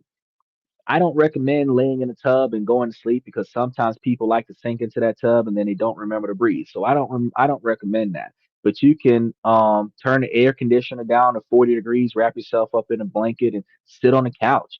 You could, you know, uh, um, sit there and just listen to some Zen music or something to that effect that'll aid you with your ability to just think about the music notes that are being played and just turn your brain off, and you'll feel fantastic after the fact. And the more stressed you are, the more often out of the week you need to make time for that. Put that into your routine. He said, okay, thank you. I journaled today as well, and that helped. Yeah, I remember telling you guys about journaling, because if you write down the things that frustrate you, but you don't want to just write down the things that frustrate you. You also wanted to write down the things that make you happy. But the things that you focus on the most, what frustrates you in life, you want to journal that. You want to journal all the things that make you happy in life as well. Even if there's more things to complain about today, because you can go into detail about negative stuff, but we don't always put in the same effort to go into detail about the positive stuff. Fact is that if you can write down something positive and then take extra time to try to go into detail and think about those positive moments, and then when you're going through the tough times, go back to those positive moments and reread them. You might have to put your negative moments on one page and positive moments on another page, or have a completely different book for negative notes and completely different book for positive notes, where when you're having a bad day, you write down all the negative stuff in your negative book, but then you go back into your positive book and read all the good stuff that's happened so far, and then write down the good stuff that's in that book as well, that's happened recently, to remind yourself that you have been going through good times, you have had a good past, you have had some tough times along the way during your past, but it hasn't all been that bad, and it will get better. If you look at where you were versus where you are now, you have less to complain about now if you proactively put forth effort to make changes, which also means that you're in a better place now than what you were when you first started. So this helps you with being happy with where you are, even if you're not satisfied with where you wish you could be. Because a lot of times depression sets in because we want what we don't have. We don't have the effort or energy to strive to get to where we want to be, but we're depressed that we're not where we want to be. You got to be proud of where you are because you put forth the effort to get to where you are, and keep putting in that motivation to get to where you want to be at. I'm nowhere near my 20-year goal, but I just started my 20-year goal last year. So in 20 years, if I do it right, I should hit that mark. If things go the way I wanted to go over the next 2 years, I might be closer to where I wanted to be at a whole lot sooner. But that requires me to put in a lot of effort in a lot of different places. And don't give up on yourself. And mixed martial arts was talking about a couple of shows that I was telling you guys about how to overcome um the stressors in life. There's quite a few shows that I did in July.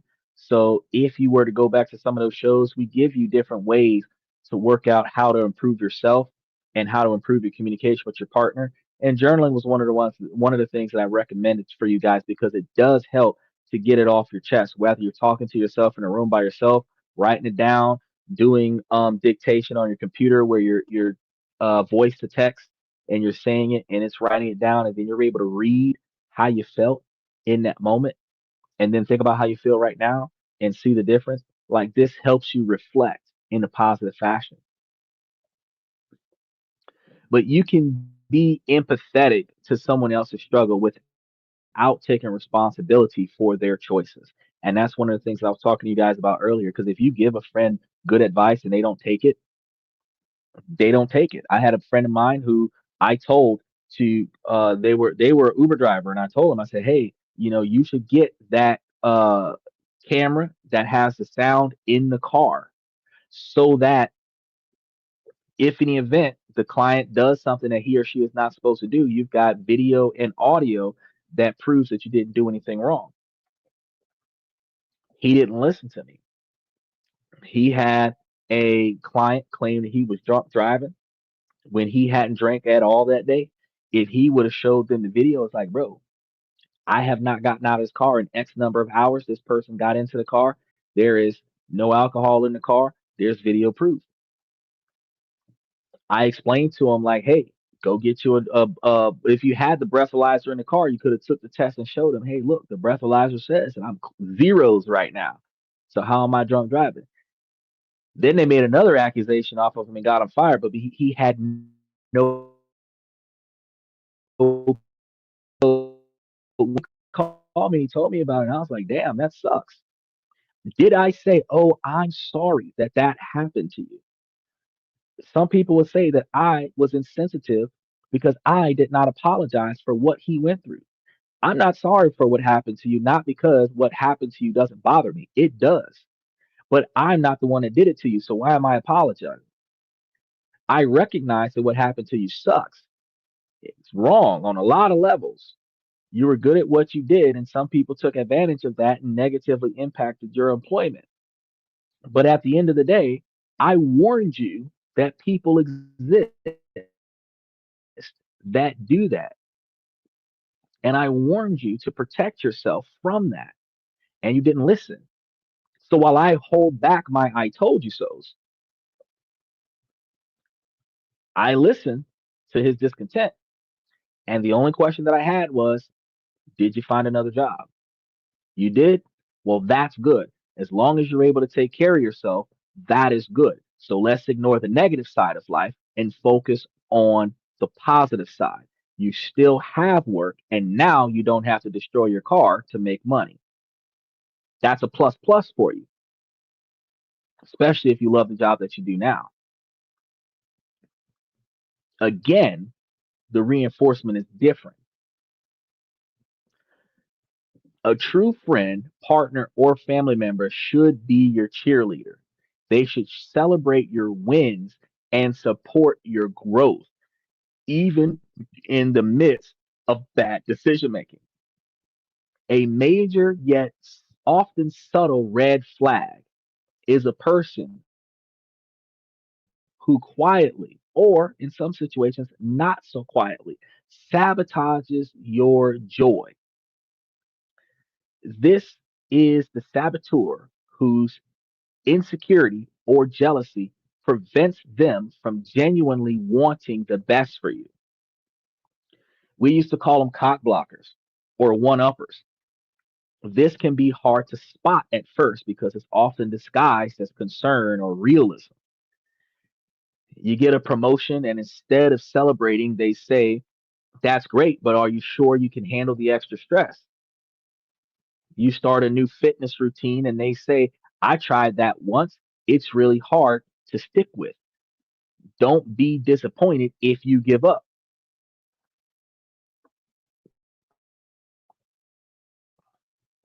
Nah, you need that person that's going to tell you, hey, you're on that plan. Are you doing this, this, and this? Have you tried this, this, and this? Oh, you're getting that promotion. Like, what have you done to make yourself better at this promotion? You don't want people where they plant seeds of doubt in your moments of excitement because the escalation can become more direct. They might start creating drama right before a big event. You have a huge job interview and they pick a massive fight the night before, ensuring that not only are you exhausted, but you're also rattled. You're excited about a trip. They start pointing out all of the potential dangers, trying to kill your enthusiasm. This is not a coincidence, it's a strategy. Your joy makes them feel insecure, so they try to bring it down. Um, Another tactic is simply withholding support.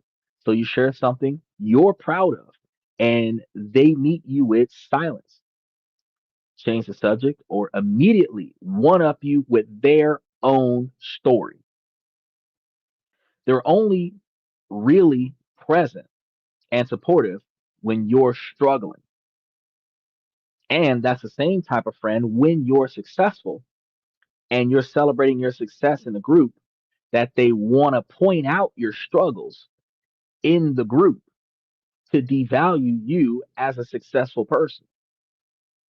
Your struggles make them feel better about themselves. But the moment you start to succeed, they pull away. This dynamic can make you feel guilty for your own happiness. You start to downplay your achievements or hide your good news to avoid their negative reactions because you already know that they're going to be negative about your success. You learn to dim your own light to keep the peace because you know that if you start shining next to this person, they're going to try to put your lights out. That is an unacceptable compromise.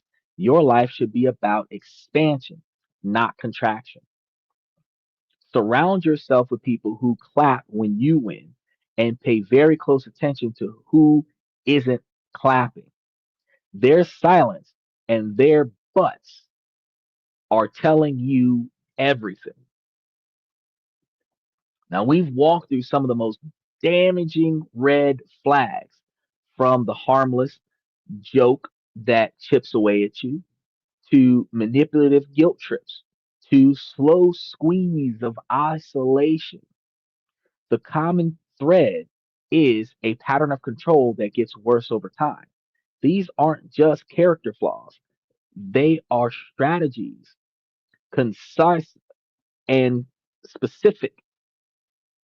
Whether you know it or not, it is designed to diminish your power. Some people don't do this on purpose. Some people do this accidentally because this is the life that they've lived, but it's still eroding your self worth. The most important thing to take away from all of this information is to trust yourself. Trust that feeling in your gut that tells you something is off. Trust your perception of reality, even when someone is trying to convince you you're imagining things or being too sensitive. Your feelings aren't the problem, they are the messengers trying to warn you that a problem exists. Recognizing these patterns, it's about placing blame. So I'm going to say that again. Recognizing these patterns is not about placing blame. So we're not finding fault in one another. It's about gathering information so that you can see people for who they really are based on their actions, not their apologies or their charm. This knowledge is power. Okay. It's the first step towards keeping yourself safe. It empowers you to set firm, non negotiable expectations for behavior and walk away from dynamics that drain you and build relationships on mutual respect and support. So you deserve to feel safe, seen, and celebrated. You deserve to feel joyful and expansive, not shrunken and anxious. And building that life starts with the brave decision to no longer ignore those red flags. It starts with choosing you. Now, if tonight's show resonated with you, I want you guys to share it with someone who might need it, who might need to hear the message that was laid out for today.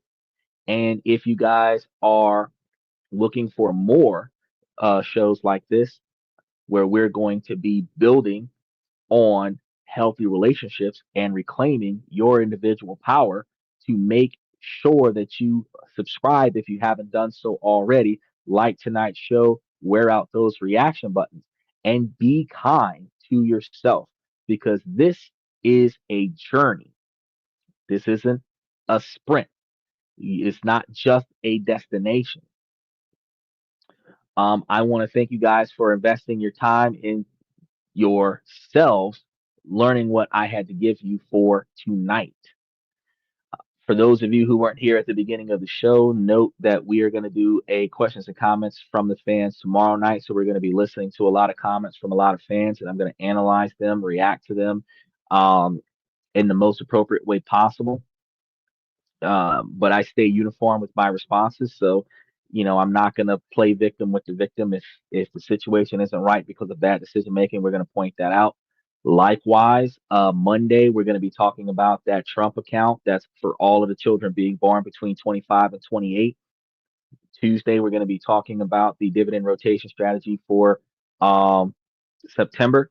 Wednesday, we're going to be talking about different countries that we can invest in. And then Thursday through Saturday, we're going to be talking about all of the ways that we can improve ourselves with our decision making processes, our livelihoods, and our relationships.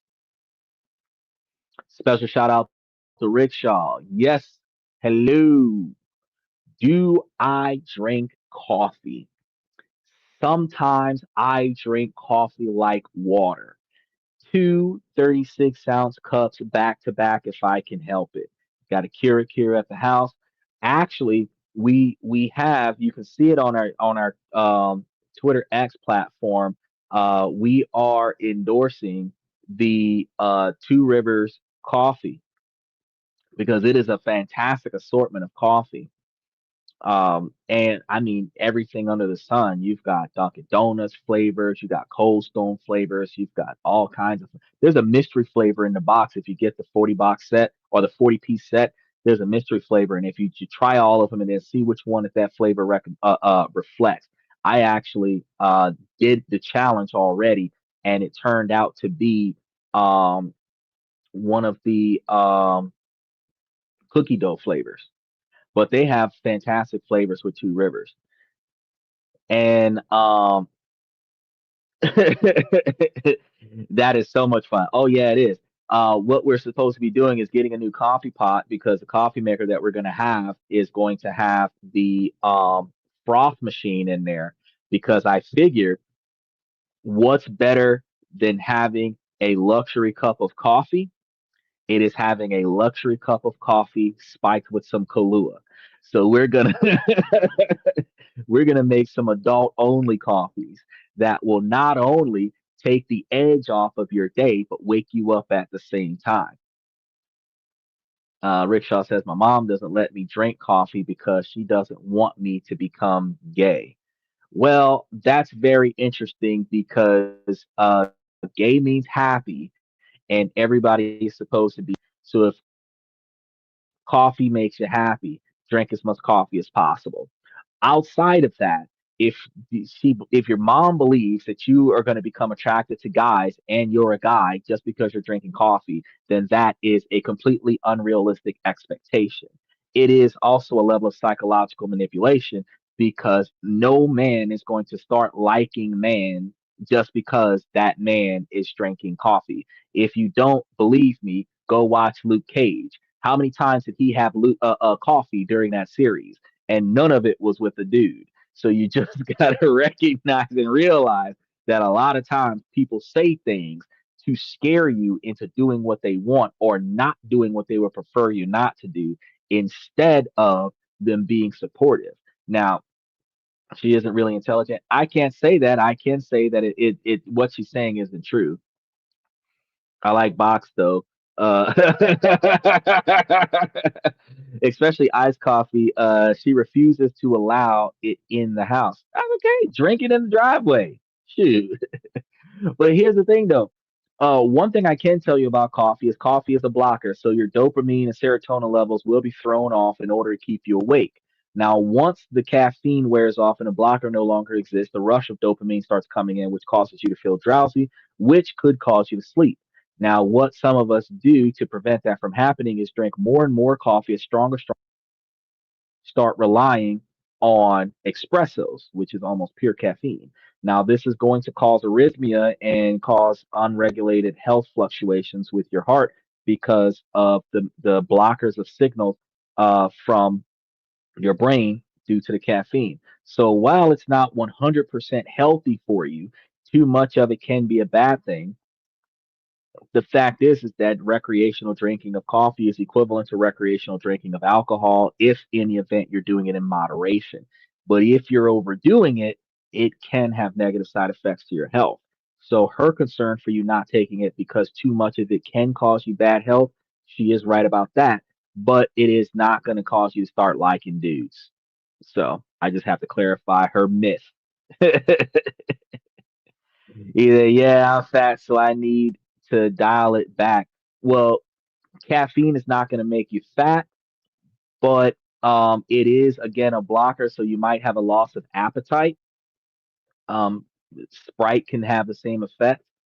Uh, I would recommend that instead of you eating things that has lots of bread in it, because bread, potatoes, starch foods breaks down into glucose, and if you don't have uh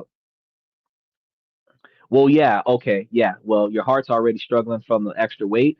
If you remove the starch out of your diet, um, get more towards rice and vegetables, spinach, kale, stuff like that, you'll find yourself burning off a lot more of that fat. Where you will then, if you're exercising, turn a lot of that fat into muscle. Muscle weighs twice as much as fat, so you might not lose weight, but you will lose size. Either way, you will get healthier. Now, I would start by doing the bicycle, the elliptical thing, because walking might be hard for you depending on your weight. Work your way onto the stair stepper thing. Get yourself one of those flat, like elliptical things, and then like walk uphill kind of thing, and do that in moderation. And it will definitely work towards helping you get better. Comes down to calories versus calories out. Yeah. Well, it's more about cholesterol in and calories out because you have to burn a certain quantity of calories to survive. But if you're trying to lose weight, you will short your body the quantity of calories that you need to survive in order to lose weight. And then your body will feed off of itself in order to produce the energy that you need to survive. That's what happens with the calorie counting. You don't want to do too much of that though, because it could cause you shocks to your health system if you're depriving yourself of nutrition. But there is a Fit Chef. There's quite a few Fit Chef videos that I put up, and if you click the link to the Fit Chef thing, there's a whole map of healthy foods that you can eat, meals that you can make that don't really take that much time, and it helps with maintaining your weight, reducing fat, building muscle, and keeping yourself fit. So I recommend that you take a look at that. Any of the videos that has Fit Chef on it should have a link to the Fit Chef recipes. And you just go there, sign up, and start getting recipes. And it gives you different things that you can cook throughout the month, which helps you uh, uh, have a more interesting diet. Before you go, do you have any ideas to help me with my ego? Well, what's wrong with your ego?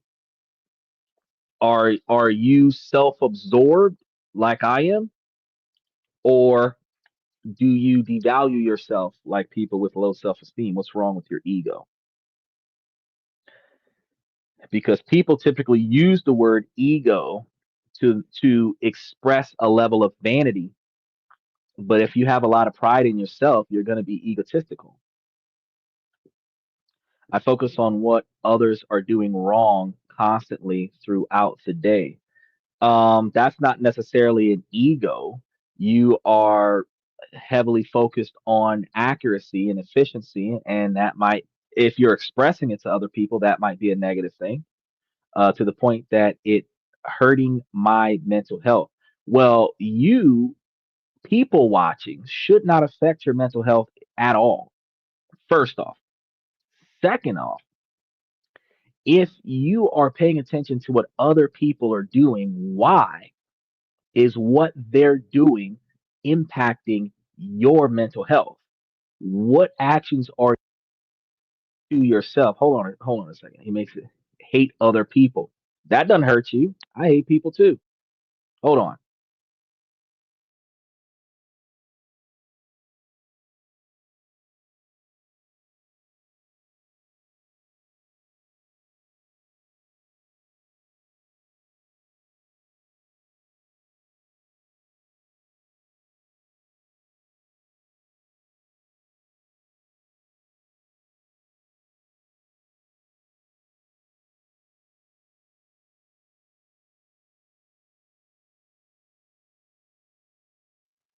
There it is.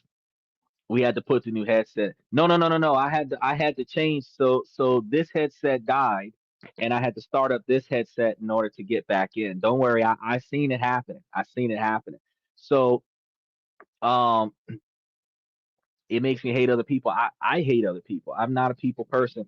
I am a very social person when I leave my house, specifically because it's been part of my job for so long in my life that I have no reason not to be a positive person to people. But because I spent the large portion of my life being a people pleaser, I by default don't like people because it puts me in a position to have to sacrifice myself for other people instinctively. But that doesn't change the fact that I'm a very nice person. I'm easy to get along with, and I'm very friendly. But I also have this habit of ending up Captain Save 'em, so that puts me in a position to prevent myself from getting involved in somebody else's situation. I don't interact with people that look like they might be a problem, and that puts me in a different position. It keeps me from having that struggle. Now, as for your situation, because you're telling me that it's hurting your mental health, that you are hating other people, that resentment is built up from, in some situations, people pleasing, for you catering to the negative behaviors of other individuals. And one of the things that I have recommended on the show in the past is for you to not do that.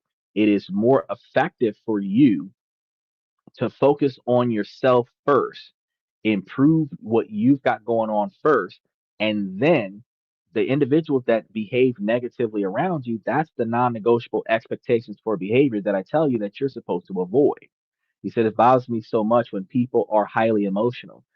It bothers me when people are highly emotional. I am so lack of expression in emotion. I mean, most men are. We typically only express anger and fury and frustration. We don't express sadness. We don't express loneliness. We do it with our homeboys in the company of our solitude, but we don't really express sadness, which internalized becomes depression.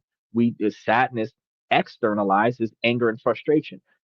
We don't express all of our feelings, but at the same time, highly emotional people, especially individuals that get emotional in the most simplest scenarios, is very stressful for me because I don't see why you're reacting this way. It is not that serious from my perspective, but that does not mean that it is not that serious from the other person's perspective, which also means that out of consideration for their discomfort, I am supposed to not comment. I am not going to be empathetic about this. I will respectfully remove myself from any situation that I am not required to intervene in where your emotional discomfort is negatively impacting my emotions, and I am not the result of it. I am not the cause of it. And I do not have an immediate solution to rectify it. So at this point, as you are a complete stranger to my objectives in this moment, that's when I respectfully tell them, it was a pleasure meeting you. You have a good day. And if it's a situation where they're having a breakdown and I am not involved in the breakdown, I'm going to keep going like they don't exist. I am not even going to acknowledge their breakdown. The same way we drive past people whose cars are broke down on the highway with the hood up and we don't even slow down to see if they're okay, is the same way I would walk through a crowd of people crying about some shit that ain't got nothing to do with me. Because if I am not going to get involved to fix it, I do not need to let it impact me. I heard this statement said on a show one day because I watch a lot of movies while I'm setting up this platform. While I'm setting up this platform. And this one lady said, I hope I didn't upset you. And the other lady said, I do not know you well enough for you to upset me. And that is a fantastic mentality to have. No one in society that you do not know should be able to upset you because you do not know them well enough for them to matter to you enough for what they're saying or doing to affect you. When you are allowing someone else to impact and compromise your emotions, you're allowing someone else to control you. You take control over yourself. If they are doing something that's sad for them, that doesn't mean you're not having a good day. If they're doing something in their life that is frustrating for them, that doesn't mean you didn't have 10 victories today. If they're going through something that is depressing for them, that does not mean that today is not the best day of your week. You are not involved in their problem. You are not the source of their problem. They are not close enough to your network for you to make their problem your problem. So, with that being said, you should not have a scenario where their stress becomes your stress. It should never happen that way. You should not have to stress. But if you're stressing, it is about things that directly impact your ability to be successful. Your ability to pay your rent on time comes from your ability to make enough money. Your ability to make enough money comes from your ability to go to work if you're not investing like we are and making money make money for you. If something doesn't go right with your investments or something doesn't go right with your hours and you don't have enough money to pay for the bills that you want to pay, that stresses you out. That is directly inside of your control. But if your neighbor can't pay their light bill, that is none of your damn problem because if their lights get cut off, your lights are still on. Pay attention to that. You got to focus on you. He said this that is smart thinking on your part. Well, of course. To take the power back, baby, like how y'all took the N word back. I'm no longer choosing to give power over myself to others. I'm gonna be real with you. Some people took the N word back first 4 generations. That made sense. But I'm gonna tell you right now, 9, 10 generations removed. The N word should not exist anymore in the English language. It should be part of the dead language. The reason why it still exists is because people with low value in themselves I self-identify as it, but then they're offended by somebody else identifying them as the same. It was utilized as a derogatory phrase. Whether you use it to degrade yourself or someone else uses it to degrade you, it is still a derogatory phrase. It should not be used by anyone who respects themselves or anyone who respects the person they're talking to or anyone who respects the people they're talking in front of. You're not supposed to call yourself that word. You're not supposed to call your friend that word, especially. And you're not supposed to have that in your vocabulary if you can help it. And I say that because some of us have had a habit of using it the early part of our life, and it's still in our vocabulary. So when we get mad, it might actually still slip out. But it should be a forbidden word that should not be used, a lot like the words I can't. It should really be lined up exactly like that. I'm still gonna say it when I'm singing along with music in my car, though. With all due respect, I mean, if you're rapping the lyrics of a song or following along with the song, I mean, you do you because you're enjoying yourself. But you also have to understand this. Nevertheless, if you are identifying yourself, even in, because music is subliminal messages. Just look, nah, he's like, oh, I'm just kidding, I'm just joking. No, no, no, no, no, no, no, no, no. Nah, we just talked about that in today's show. People say things and then throw the I'm joking on it just to make sure that we could throw that out there. Now I'm gonna go ahead and hit on it. I want you to understand real quick. You've got certain songs like certain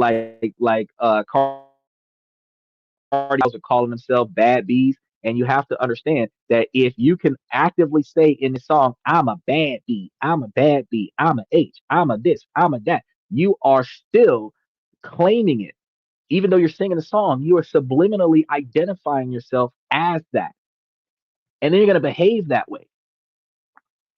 Likewise, if you're using the N word on a regular basis in these songs, you internalize that and then you will behave that way. And if that's not the type of behavior that you want to have, you want to reduce your exposure to that type of vocabulary. I'm going to be real with you. No matter how attractive a female is, if she identifies herself as a bad bee, I'm going to let that bee stay where she at. She can be the bee that she wants to be by herself. Because if I'm looking for a queen or a princess, if I'm looking for a wife, not a bad bee, then her self proclamation completely disqualifies herself from being a candidate in success. He said, I like Maya Angelou's perspective about the N word. Yeah, I'm actually not joking. I'm still going to say it. I know you're still going to say it. I know you're still going to say it. You just said I'm joking because you did not want the comment that you said to be reacted to negatively. A lot of times when people say things, they say what they mean.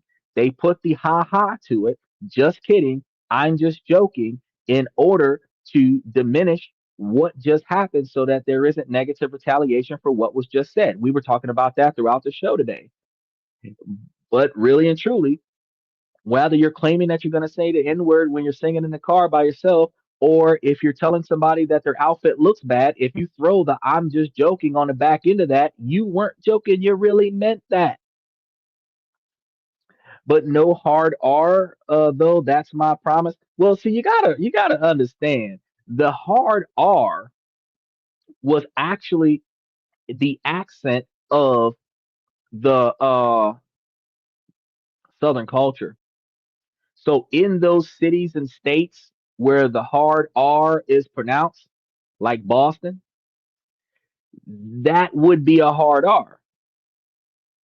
They wouldn't, no matter how much they try, they wouldn't be able to slide that A on the back of it. It would be a hard R.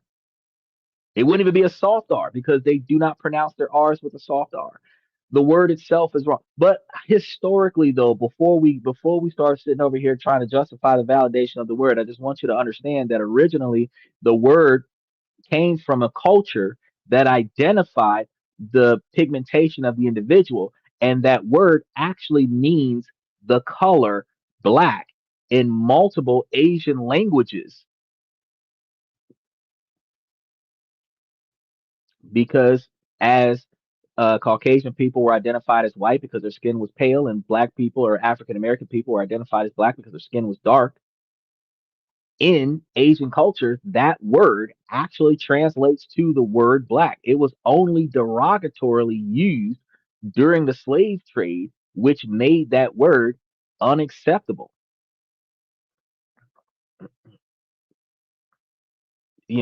But even though we use it as a greeting now, as a sign of camaraderie amongst minorities, the fact is that the word being derived as a negative connotation should be as disapproved as the Confederate flag being used under negative connotations. That's really what it was. He said, that's interesting. I wasn't aware of that. Well, see, that's one of the reasons why I'm not offended by the word because I know where it came from. I know why it's used now, but I know where it came from. So if I know knowledge is power, and when you educate yourself, you're less offended by ignorance. That's one of the things that happens from getting a higher level of knowledge. You'll come to find that the same word negro is Spanish for the same thing, the color black.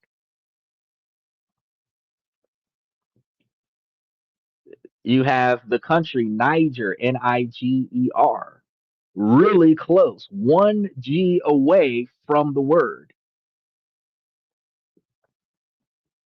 It's culturally irony that that word could also have come from the location that they're from. Just like anybody who's ever been to jail before, they didn't identify you by your name. They identified you by your city or the state that you came from. So if you were from Niger, they might have called you a Nigerian or a Niger. But if they pronounced it wrong, then they used the N word, which still only denounce where you came from, not devaluing who you are. So historically, before it was used in a derogatory sense, it was just utilized as identification of a cultural background.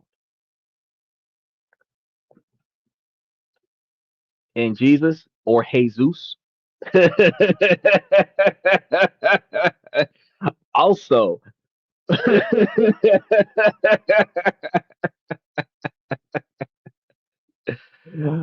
that's also got some history to it too.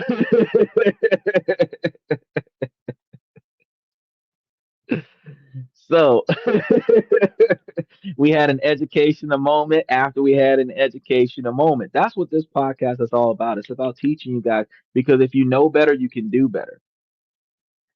Notice how these days we're still willing to.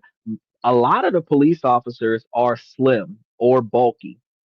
Very few of them these days are hefty, but we still feel like we should call cops pigs, even though they're not fat.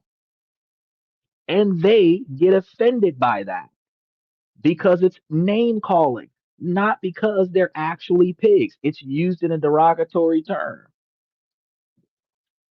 But if you ever wanted to be nice to a cop, gonna be real with you.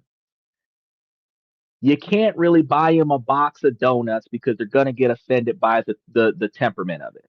But if you get them a box of pizza and a cup of coffee and thank them for their service, they'll appreciate that. Get them some finger food that won't stain their uniform and get them a cup of coffee so that they can stay awake and pay attention to what's going on. That way they're not taking shots at unarmed people and they'll appreciate that.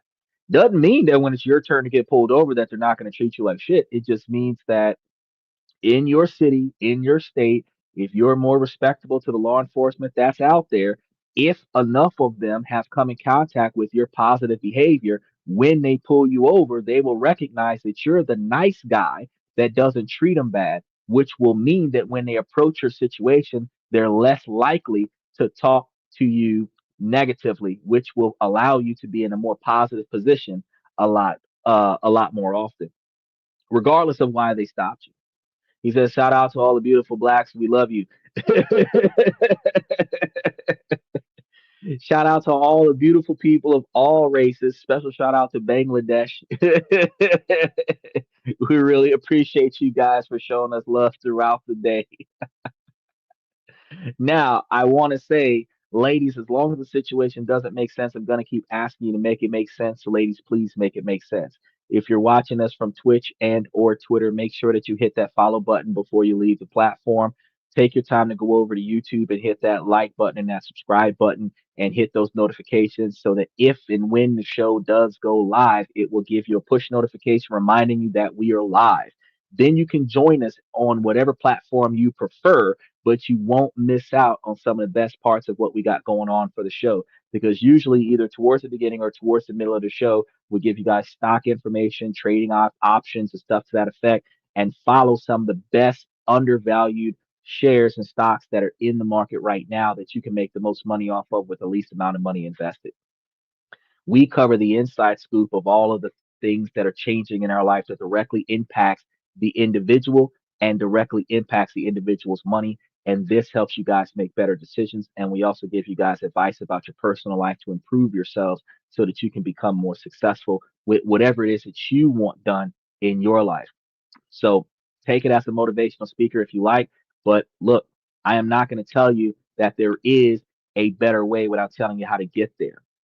You tell me what your problem is, and I'll figure out a way to help you solve it. Likewise, regardless of what it is, as long as you bring it to me appropriately, the things that you want to change in your life that you can control, you can change. There is never an I can't. I can do whatever I want to do in my life beyond what someone with more authority over the situation than I do stops me from doing. Doesn't mean I can't do it. It just means that I might come across some interference. If I give up before I succeed, then they successfully stopped me from doing it. But it doesn't mean that I couldn't do it. Especially in the United States, you're free to do everything under the sun, including crimes.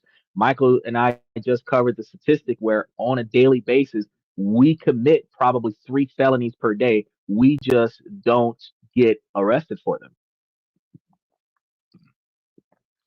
Marshall says, I love Filipinos with all my heart.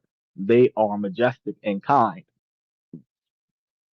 The Philippines is where I'm going to pull my next wife from. That's what's going to happen. It's either the Philippines or Japan. Probably going to be the Philippines because they'll give you 20 years of their life before they give up on you. And that's really all I need is about 15 and a half. So if they're willing to give me 25 or 20, I've got it. That's another 20-year plan right there. Wear a t-shirt that says looking for a wife to fly back to America.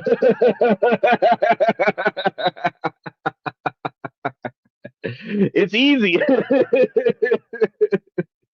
Passports and plane tickets covered.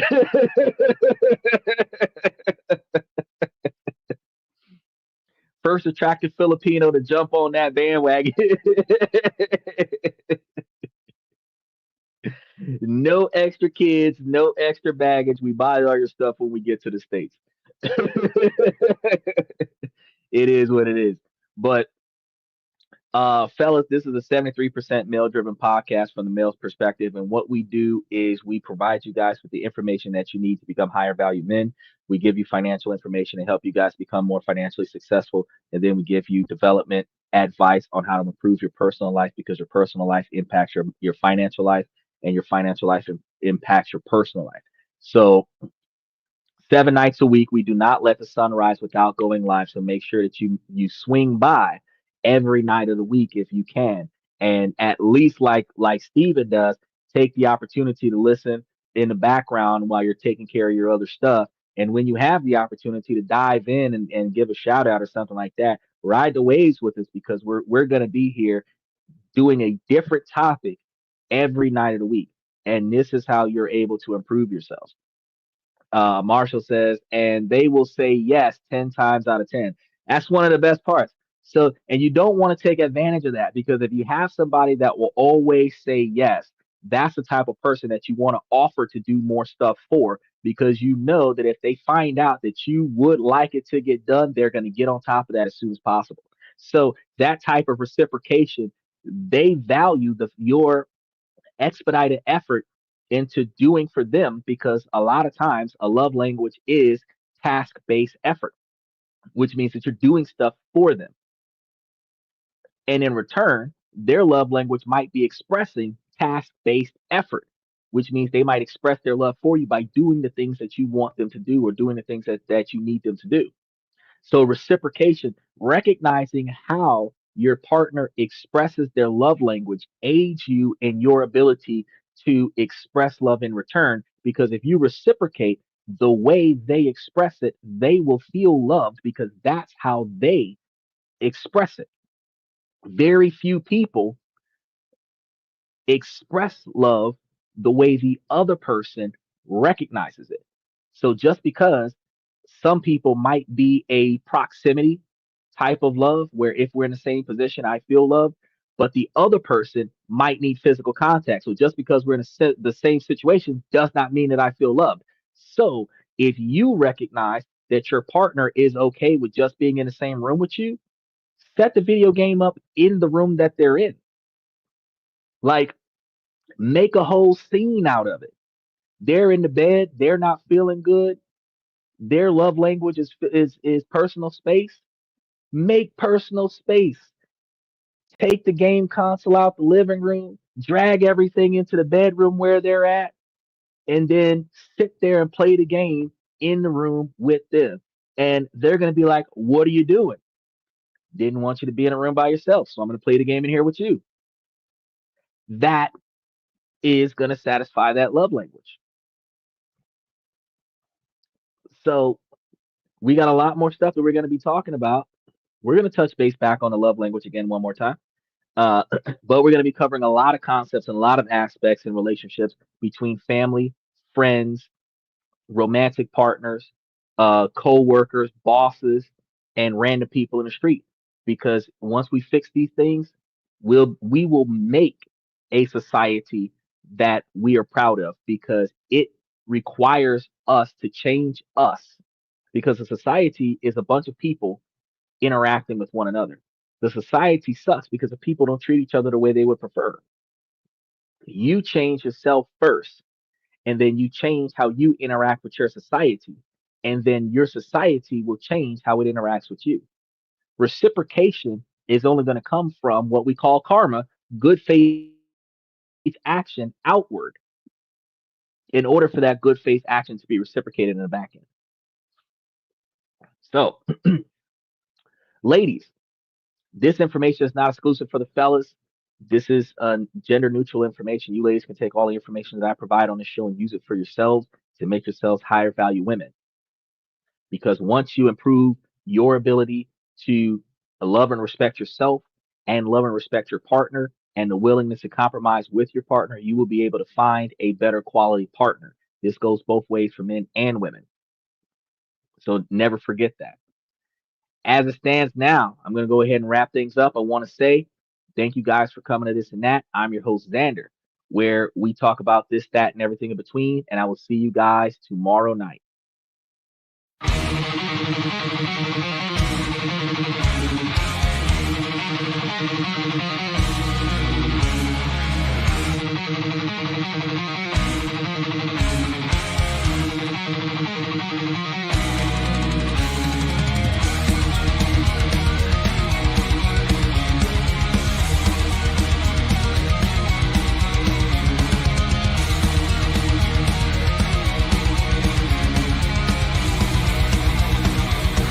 Higher ground.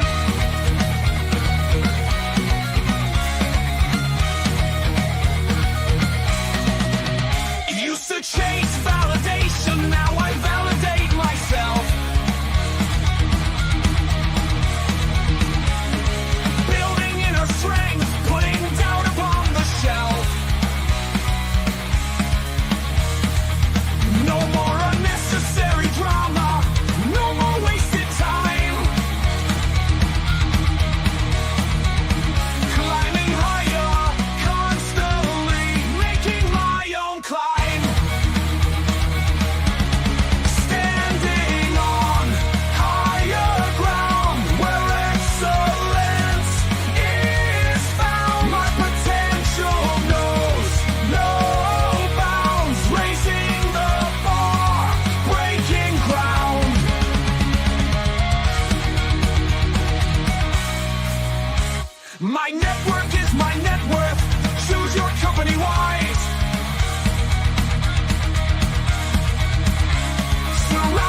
That's my personal command. I'm not mounted on higher ground where excellence is found. My potential knows no bounds, raising the bar, breaking ground.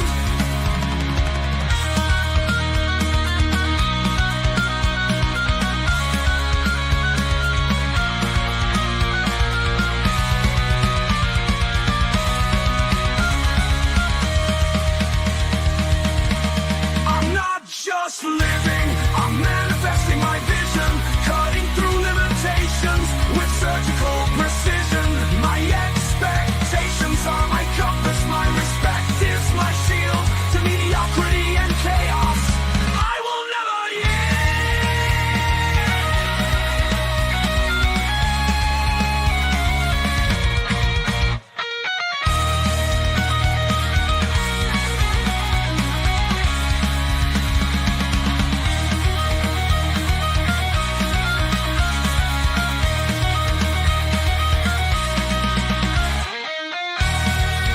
I'm not just living, I'm manifesting my vision, cutting through limitations with surgical precision. My expectations are my compass, my respect is my shield to mediocrity and chaos. I will never yield.